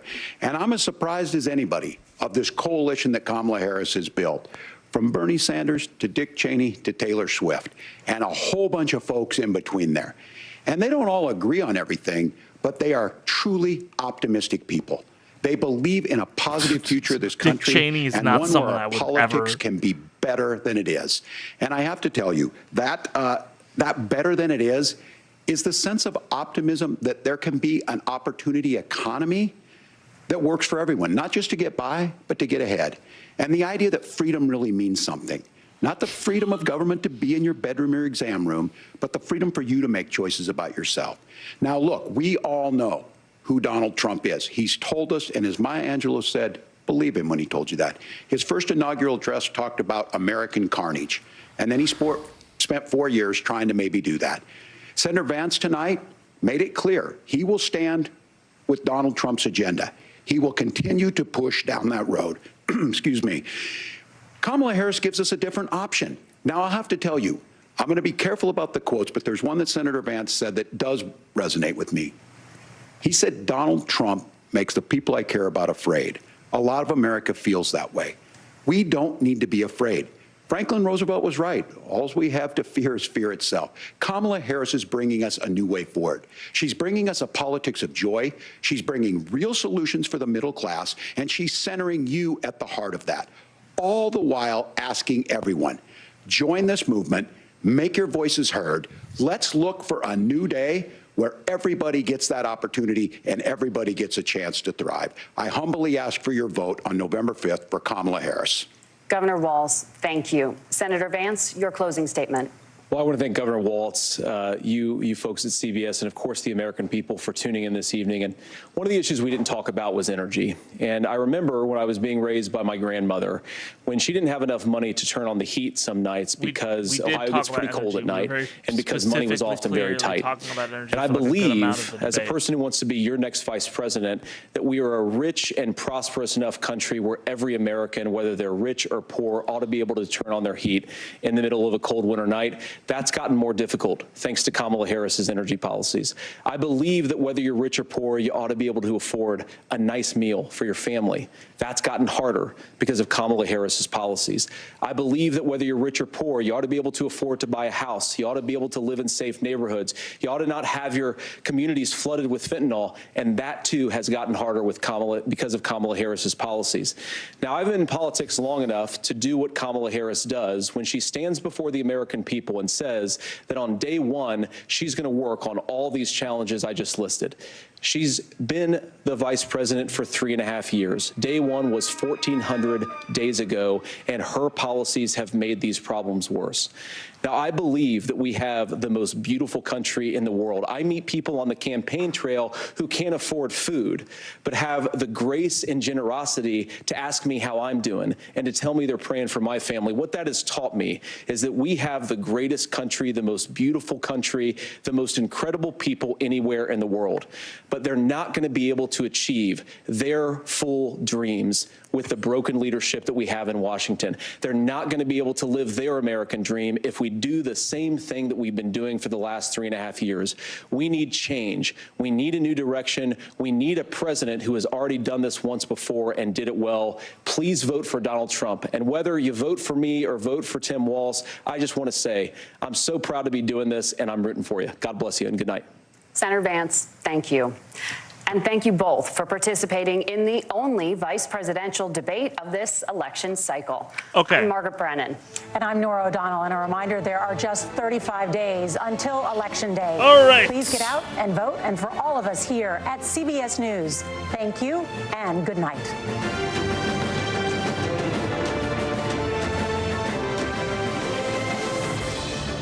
A handshake, and that's the end. Tim Walz, J.D. Vance squaring off for about 9. Okay. All right. There's a couple things I want to also say very quickly. Oh, as their wives come to the stage and we go through this whole thing. Okay, very quickly. Let me grab my my handy dandy switcher and switch back to my view so you can see my face. Hey, hi. Turn up the lights a little bit. All right. So some initial thoughts. Number one, I looked at Twitter also while they were giving their closing statements, because closing statements are fucking closing statements. I don't give a shit about them. I have no idea what these guys are going to say, but I will give you my take. My take, because they're going through the CBS debate, the post-debate coverage. First off, in terms of like Walz coming at Vance aggressively, he did not. Vance got away with a lot of lies tonight. But I'm going to get to that in a second.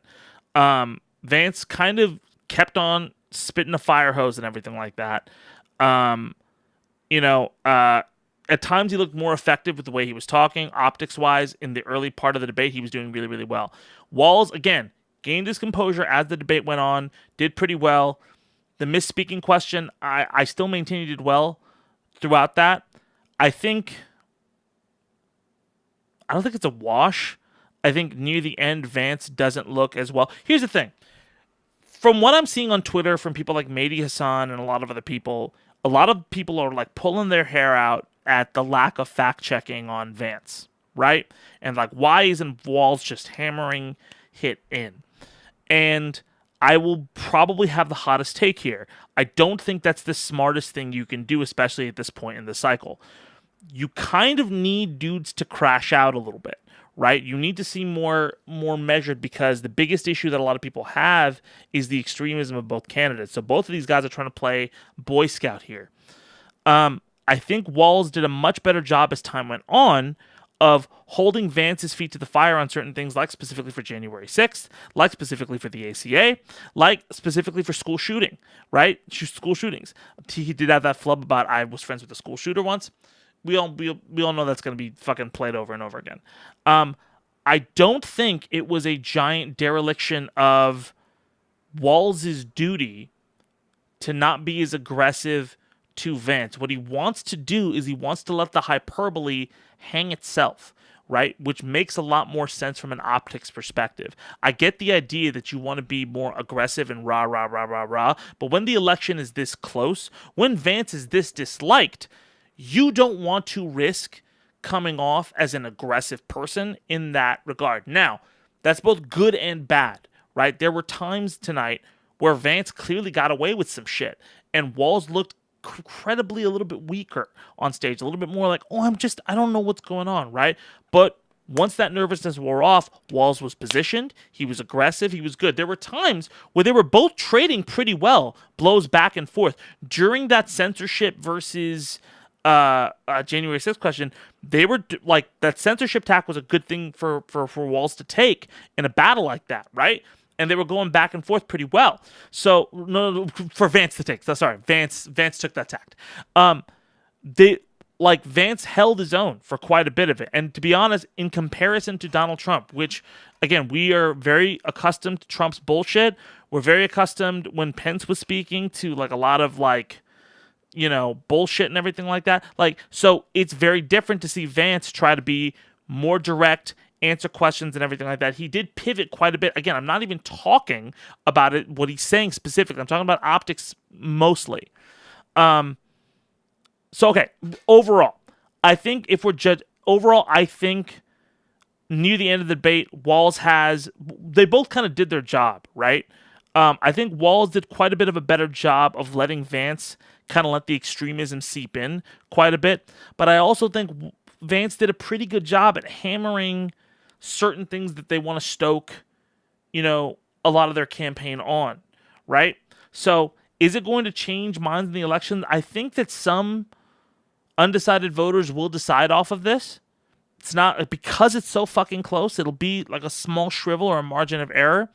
Like a lot of people will feel, I don't know, man. I just think that like you're missing the forest for the trees if you're trying to like pin on Tim Walz to be like the aggressive like hound dog here. And like I said, like I had a very different feeling about Harris during the debate. Like I criticized Harris during the Trump debate early on because of some of her answers. And I'm trying to be fair here. And I'm trying to give you an even-headed analysis, not just like, oh, I picked Tim Walz because I think Vance is a couch fucker and shit like that. I think both of them had effective moments, but I think when you end the debate on Donald Trump saved the ACA, and I'm not going to admit that the election was fair, and I'm trying to act like Trump had a peaceful transition of power. That's such a dance, bold-faced lie. It ruins the perception of normalcy you're trying to give in the sea of Trump. I'm going to cut back so you have some more images to look at while I'm talking. It ruins that sense of normalcy that whatever Vance had going for him, you know? It's just not the vibe, you know? Actually, I'm going to cut back because then I could cut this for more stuff on the main channel. So, like, I think overall, like, here's the thing. If Kamala's goal is to let Vance and be off their rocker and feel like, man, these guys are full of shit. They're like bad people. Like they really are trying to smear over. These guys are trying to smear over something fucked up. They're trying to come in and sell you a bill of goods, and which kind of both of them are trying to do. Both of the campaigns are like, they're trying to sell you a bill of goods and then fuck you over. If Walz and Harris are trying to sell that image of the Trump campaign, they did it. They've effectively said that, hey, listen, these guys don't believe that they believe in all of the undemocratic things. They're gonna fuck with they're gonna fuck with abortion. Even further, they don't have a plan for dealing with school shooters. They want to take away their health care.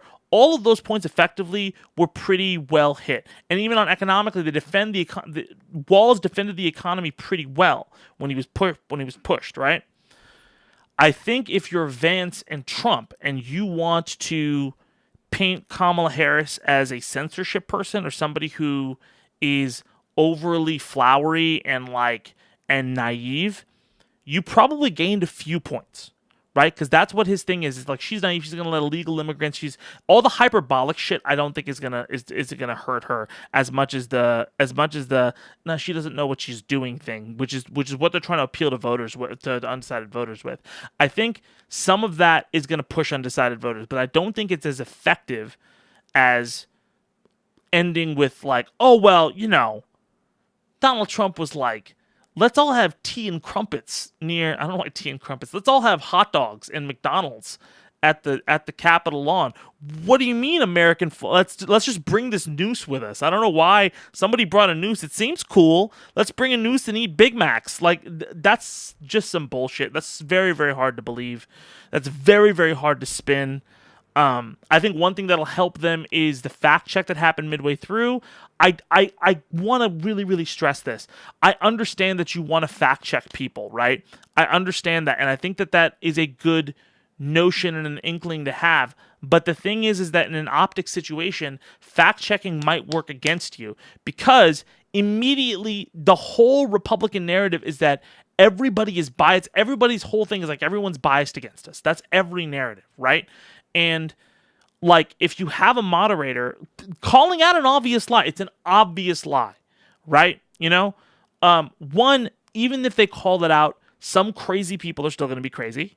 Number two, it'll look, these people run with it and make ads about, oh, the media is against us. Don't you want to fight them and shit like that? Do you understand? It's a full optics play, right?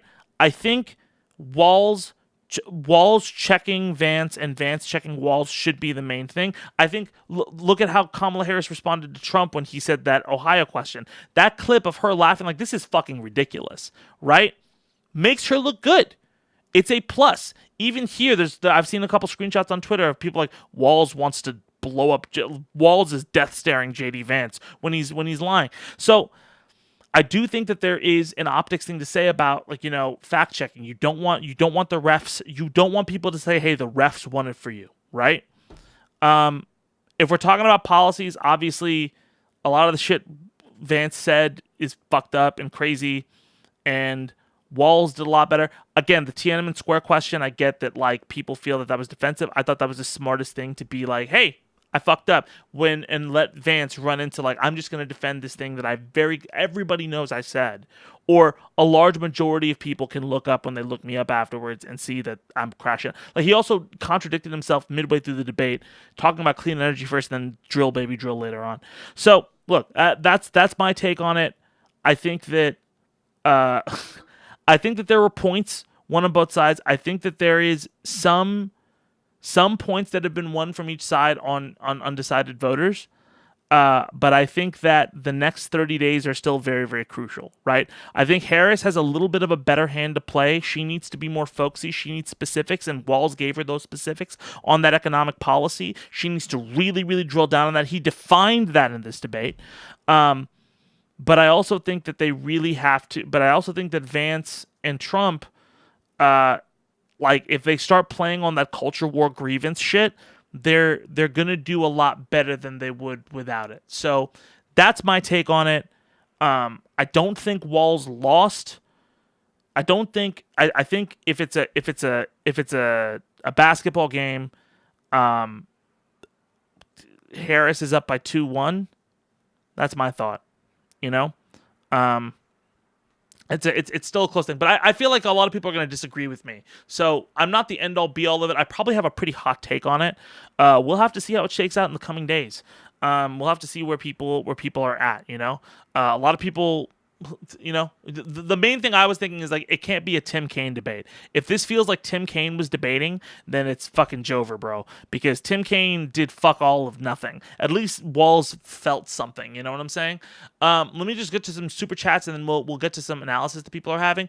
I wasn't going to watch until I saw that you were streaming, Zed. So thanks for being here. Thank you so much, Sean Reed.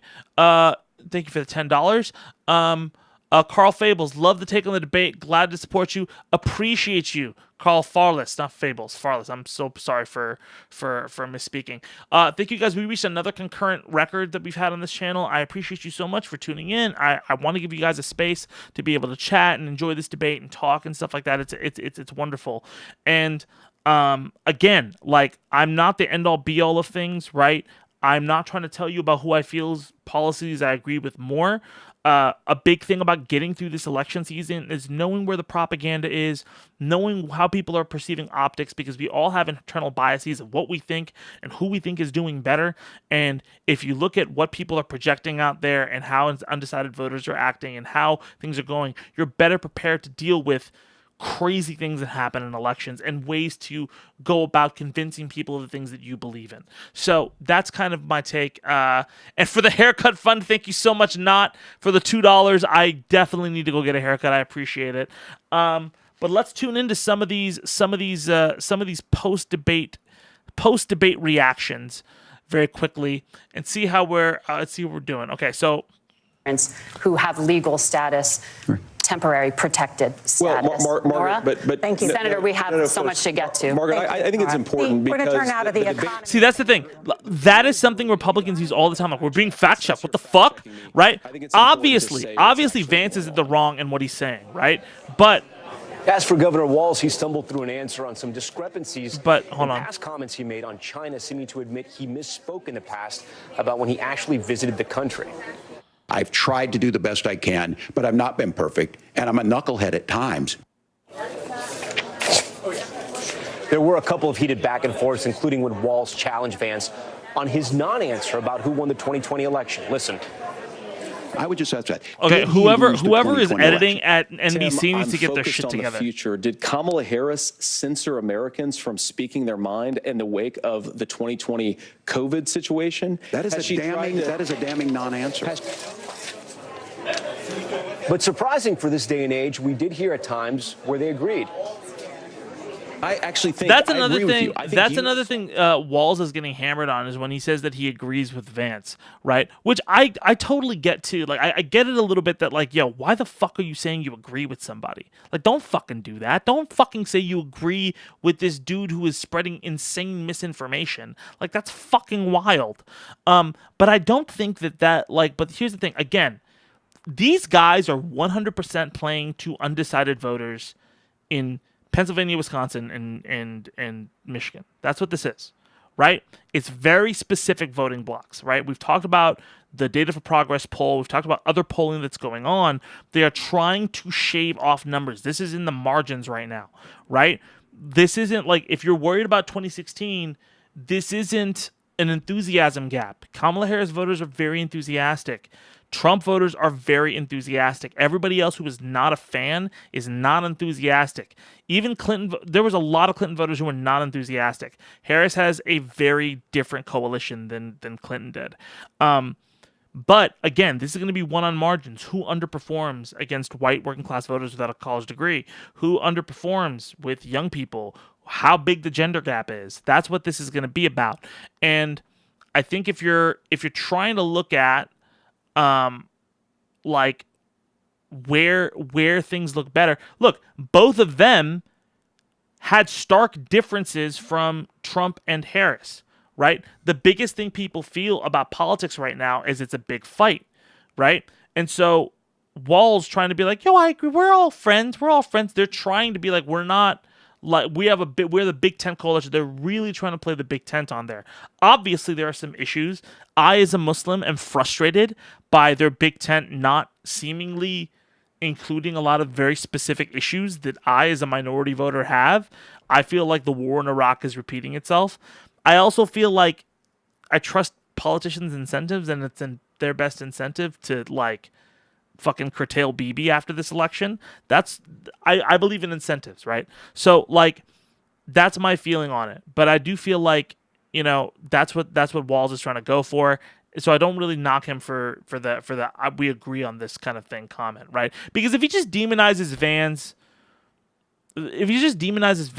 he comes off as, okay, you have to pick a side.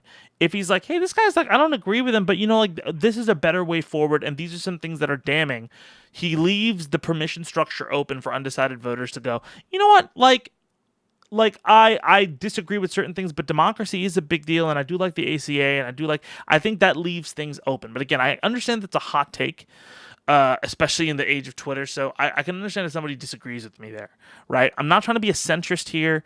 I'm just trying to say, like, from an optical perspective, if you're trying to appeal to people in Pennsylvania, Michigan, and Wisconsin, who are people who are like on the fence and think both Harris and Trump suck, you have to come off as reasonable. And that's what they were both trying to do. Fucking Vance was cherry picking shit from Vance was cherry picking shit like from Harris's campaign and be like, you know what, that's not that bad. I actually kind of agree with this. I actually, I think this is a great thing. Like him even being like, they saved the ACA. Donald Trump wants to fucking obliterate that shit. Like he's like low key endorsing it. So it's very weird. It's a very weird moment in politics, right? You don't really see this much agreement. Didn't want a food fight. He wanted to make the appearance of leadership, and who are they going after? Of those extra credit watchers, they want those who have not made up their mind, and so appealing to those who might not want to see some of the ugliness of our national discourse. Certainly, Governor Walz was nervous at the beginning. They acknowledged that right out of the gate. Also, governors, having covered so many of them. Let's check. Most comfortable. Let's check the worst platform imaginable and see what we're saying. Let's see the good old days. All right, we got Oh, this is my notifications. You see that? All right. Okay. So let's check. Okay. Well, first off, let's check Pew Piece later if you're a One Piece fan. Let's check Hasanabi. Far leftist Twitter.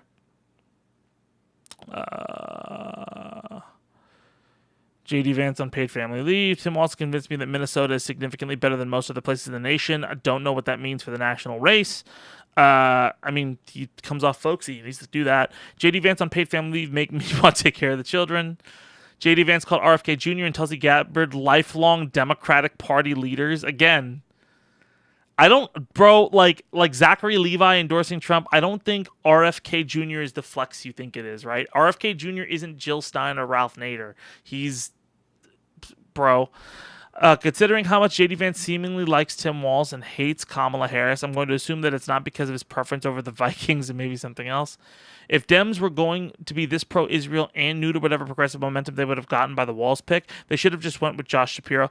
I mean, I think, yeah, like them picking Walz to avert progressive, but I think also the polling changed a little bit. And to be honest, Walz did pretty decently. Shapiro might have done better in this debate as an attack dog. I can see that, right? Like, I don't think that that's a bad take, and maybe that is a hit from like election Twitter that he's going, oh, Shapiro would have ate this up, right? But I think also it would have been, you don't want to recreate the Hillary Clinton ticket. I think that's the calculus. You just do not want to create the Hillary Clinton ticket and the establishment ticket. Walz has paid out in dividends in other ways, and I think that he did pay out tonight with what they needed him to do, but he could have done better. Like, I mean, everyone could have done better, but I think also they achieved goals. Again, this is a close fucking race, guys.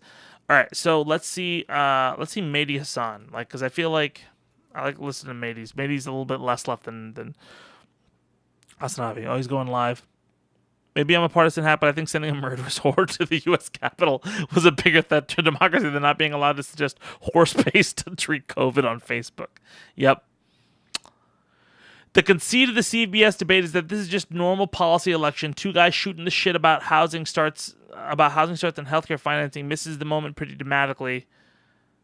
75 minutes and no mention yet of January 6th or Russia's invasion of Ukraine. Yeah, Ukraine was pretty absent here. Should have been mentioned way more. Voting since 1984, and I can tell you Junior and Tulsi have never been Democratic icons. Yep. Well, RFK Jr. was a big climate activist. That I do know. Tulsi Gabbard literally ran as a Republican at the beginning of her career. She was an independent who ran on the Democratic ticket for like a year. Yeah.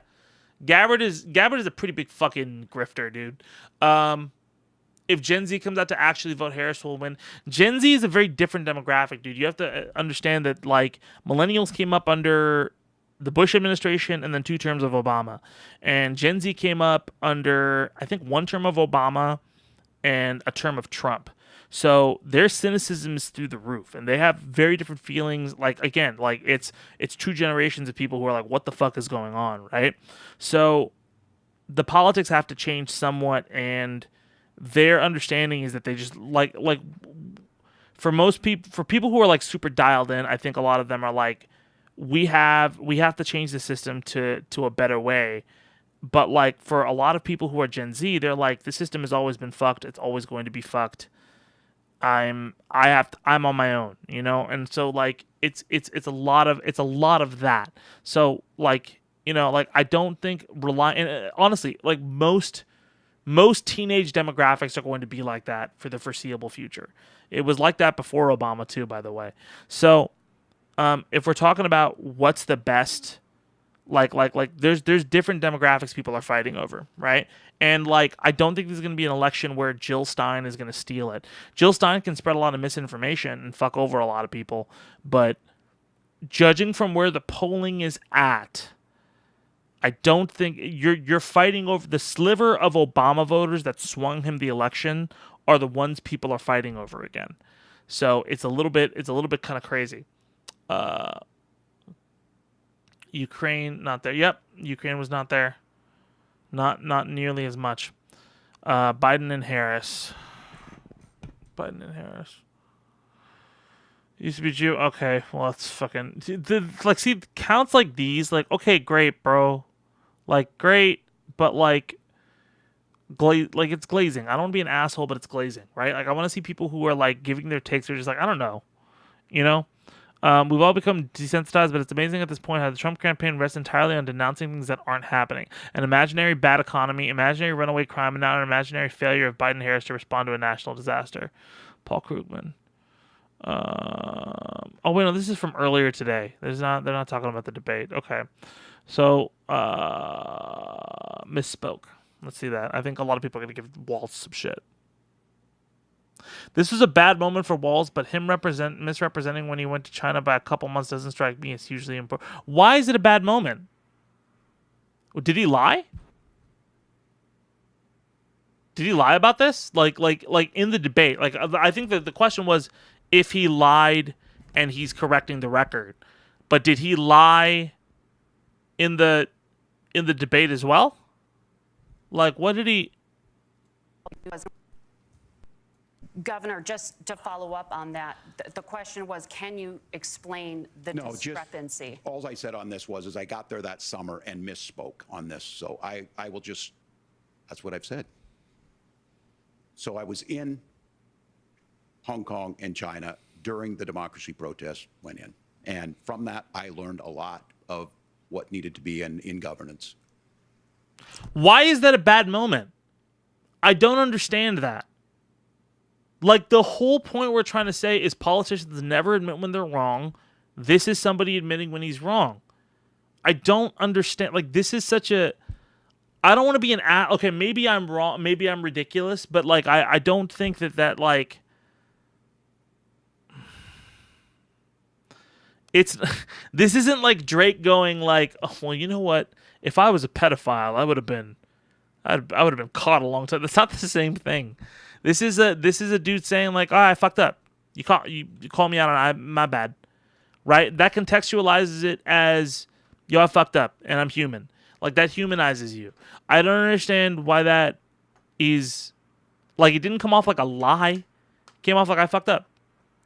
Like if he defended it in the sense that he was like, you know what, the media has taken it out of context, and I have said this, and you know, I may have misspoke, but people know what I meant, and this is crazy that we're not even talking about how Donald Trump tried to steal an election. If he did that, I would understand how it's a bad answer, right?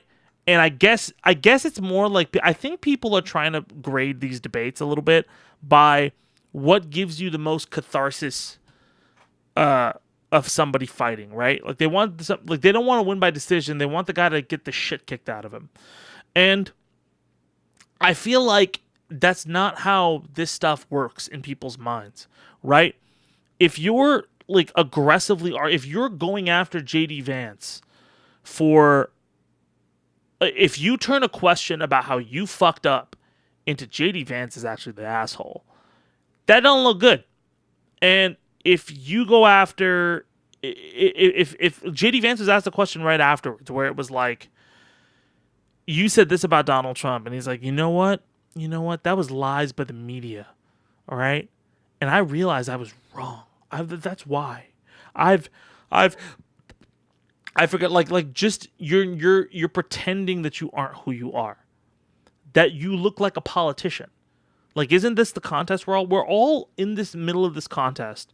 Trying to be like, who's the liar and who isn't, right? And the liar deflects And the reasonable person takes the hit on the chin, right? Takes the punch.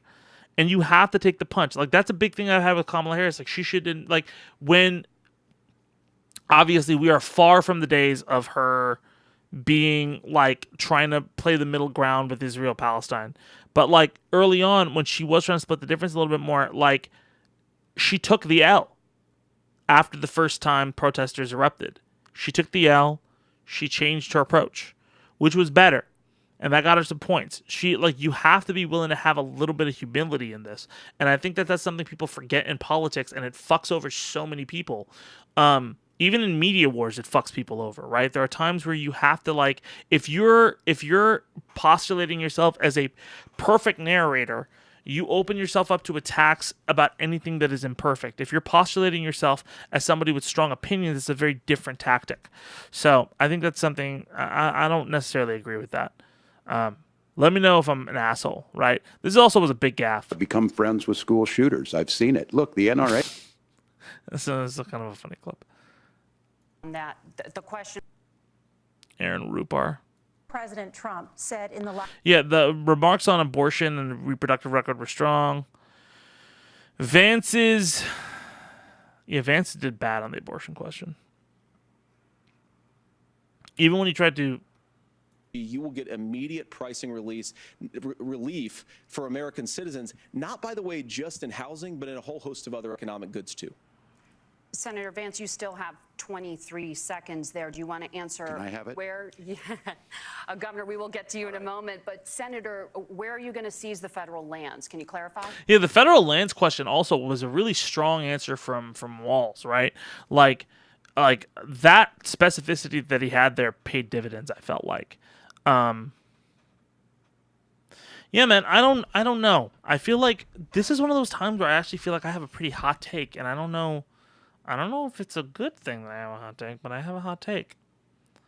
I don't know. Maybe I'm just so Vance is at the top of the ticket. Also, this platform sucks. I don't know why I'm fucking here, but whatever. The rules were you guys weren't gonna fact check. Vance. JD Vance. I mean, honestly, if you search the candidate, you just get a shit ton of shit talk on them, right? JD Vance can't handle the truth. If you haven't seen revisionist history until you've seen JD Vance claim that Trump peacefully ceded power after he lost the election in 2020. Yeah, that's bro. Trump is still saying he didn't lose the election. Did he lose the 2020 election? Did Kamala Harris censor Americans? That's a damning non-answer. Yeah, it's a pretty bad non-answer.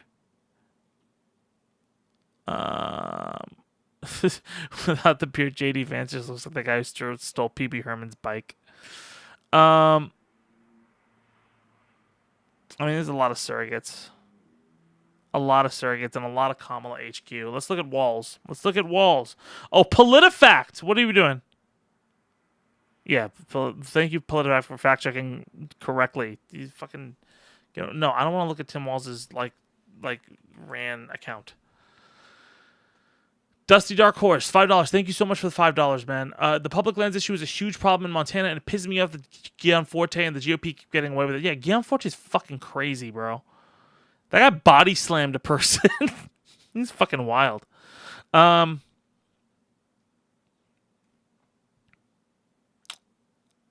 loses the 2020 election. Walz is dominant answer. Parents isn't here. That's another.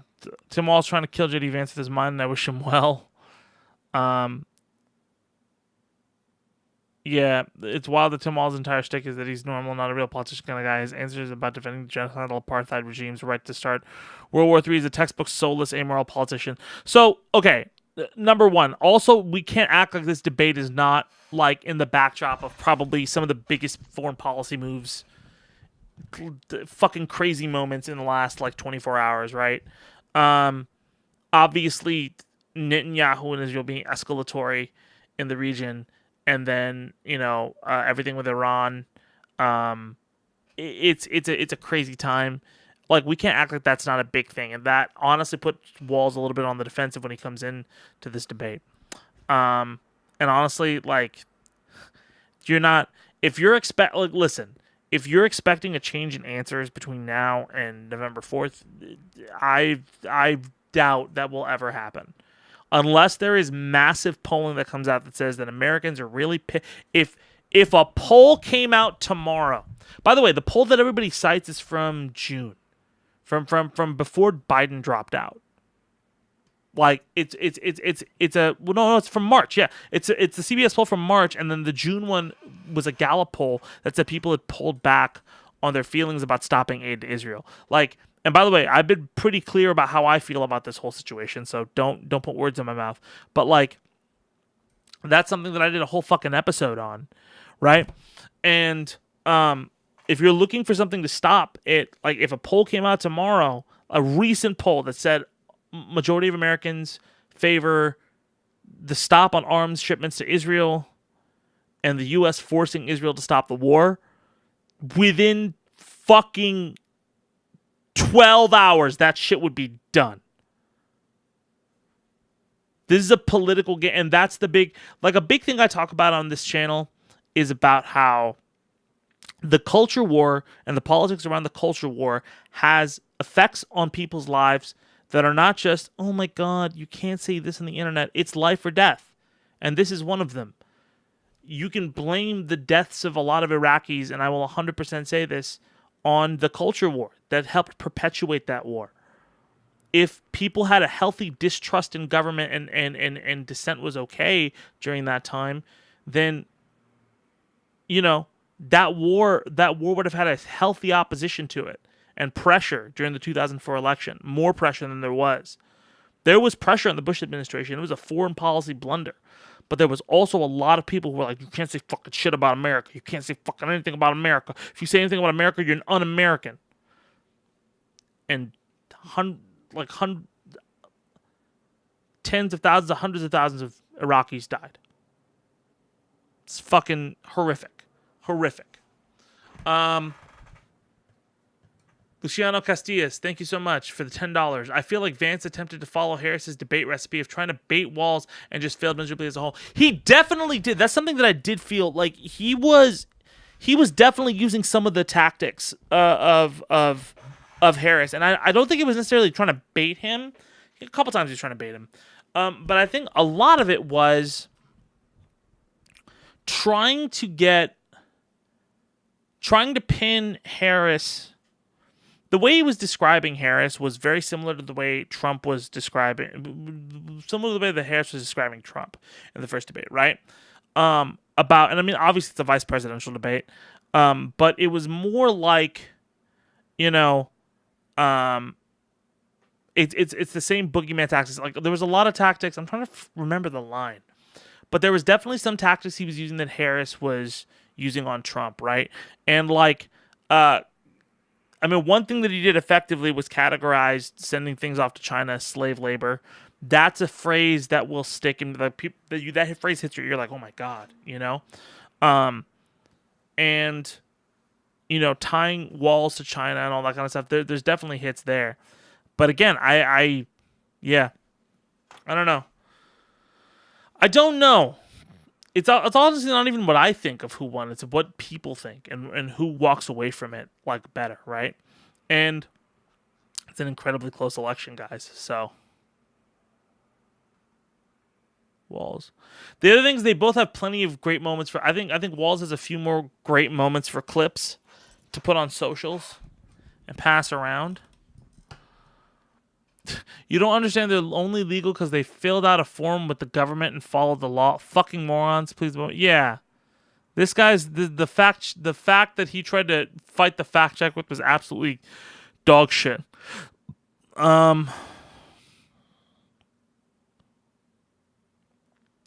The family of Amber Thurman has issued a statement following the discussions during the vice presidential debate about Amber and women's reproductive rights. Tonight, we commend Governor Walz for telling Amber's story and for his unwavering commitment to defending women's reproductive rights. Amber's tragic death, yeah, they're co-signing Walz. That's a fuck you to him. Keep saying her name, Amber Thurman. Amber Thurman. JD Vance interrupts. Yeah. I'm on blue Twitter, probably. Let's go to Threads. Let's go to Threads. Let's go to Threads. Let's go to the better one. Let's go to the better. Let's Threads. The real debate. Popovich versus fucking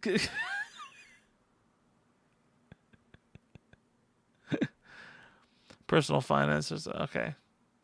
All right. Well, this is you're seeing the problem with Threads immediately, which is the Harris Walz. Well, let's see. Let's search on their. Where's the fucking browse tab? Bro, I just said you guys were fucking doing well, and y'all are fucking up. Oh no, because I'm not logged in. Yeah, that's why. Okay, whatever. I don't particularly care. Let's see. Okay. I keep you up at night? I just don't see that. I see after Joe Biden made the selfless decision to get out of the race, you saw a dramatic change in some of those swing. CNN. Let's see. Is CNN live? I want to see this. Walz, CNN. Debate coverage. Roland S. Martin is doing debate coverage. I don't know. That's my take overall. I think that, I don't know, maybe it's a hot one. We'll see. What do you guys think? Who do you guys think won? Be honest. Be honest. Let's look up some CNN clips. CNN debate. Oh, okay. There was a clear lack of preparation and execution here on Walz's part. I think actually it's the opposite. I think he had too much preparation. Maybe, yeah. He had so many lines that he was clearly trying to say that he didn't listen and said when J.D. Vance said one of the many things he really hit Kamala Harris on, not Tim Walz, but Kamala Harris, he didn't respond because he clearly had things in his mind. I think the lack of interviews that he has done with national media, with local media, it showed. He needed more reps. Yeah, no, I agree. I mean, J.D. Vance is much more experienced at this, at public speaking, at defending himself, at pivoting. I mean, J.D. Vance is a little bit more experienced at that. He definitely looked more experienced there. There was a clear lack of preparation. Oh my God! Fucking this. Okay, this is gonna be like, okay, everybody. Now we have the clip. Here's the clip. Here's the clip. The liberal media even thought he lost. Okay, here we go. Last week, I was. Oh my God. I'm never looking up CNN and debate ever again in my life. I'm never like CNN is already frustrating to look up as is. Fucking since the Jon Stewart era, even CNN. Yeah. All right. Well, we'll see. We have to see what the post debate surveys are gonna say. This platform sucks. It's gonna be crazy. All right. I appreciate y'all for sticking around, for hanging with me today on this lovely debate. I want to try to get out of Zed Talks this week. I want to try to do a freestyle. Please go watch last week's Freestyle the News, one of our best that we've done. I'm really happy to be back doing this again, and we got another 30 days to election, guys. Please be careful of rabbit holes. Take care of yourselves. The propaganda is going to be crazy. You're going to hear about an October surprise every day of October until there actually is an October surprise. Then you're going to hear about the October surprise. So be very careful. Be safe. Be chill. Do your thing. And yeah, I hope you guys had a great time chilling on the stream. Oh, Mansoor. I think it's Mansoor. Mansoor. Thank you, man, for the $20, bro. I'm sorry you missed the stream, but it'll be cataloged so you can take a look at it and stuff like that. So I appreciate it. All right, guys, thank you so much for everybody who tuned in. Hit another concurrent peak. It was wonderful, and I appreciate you guys for chilling with me and donating to the stream so I can do this, So appreciate y'all. I'd love to do more of these, and we will talk soon. All righty, guys.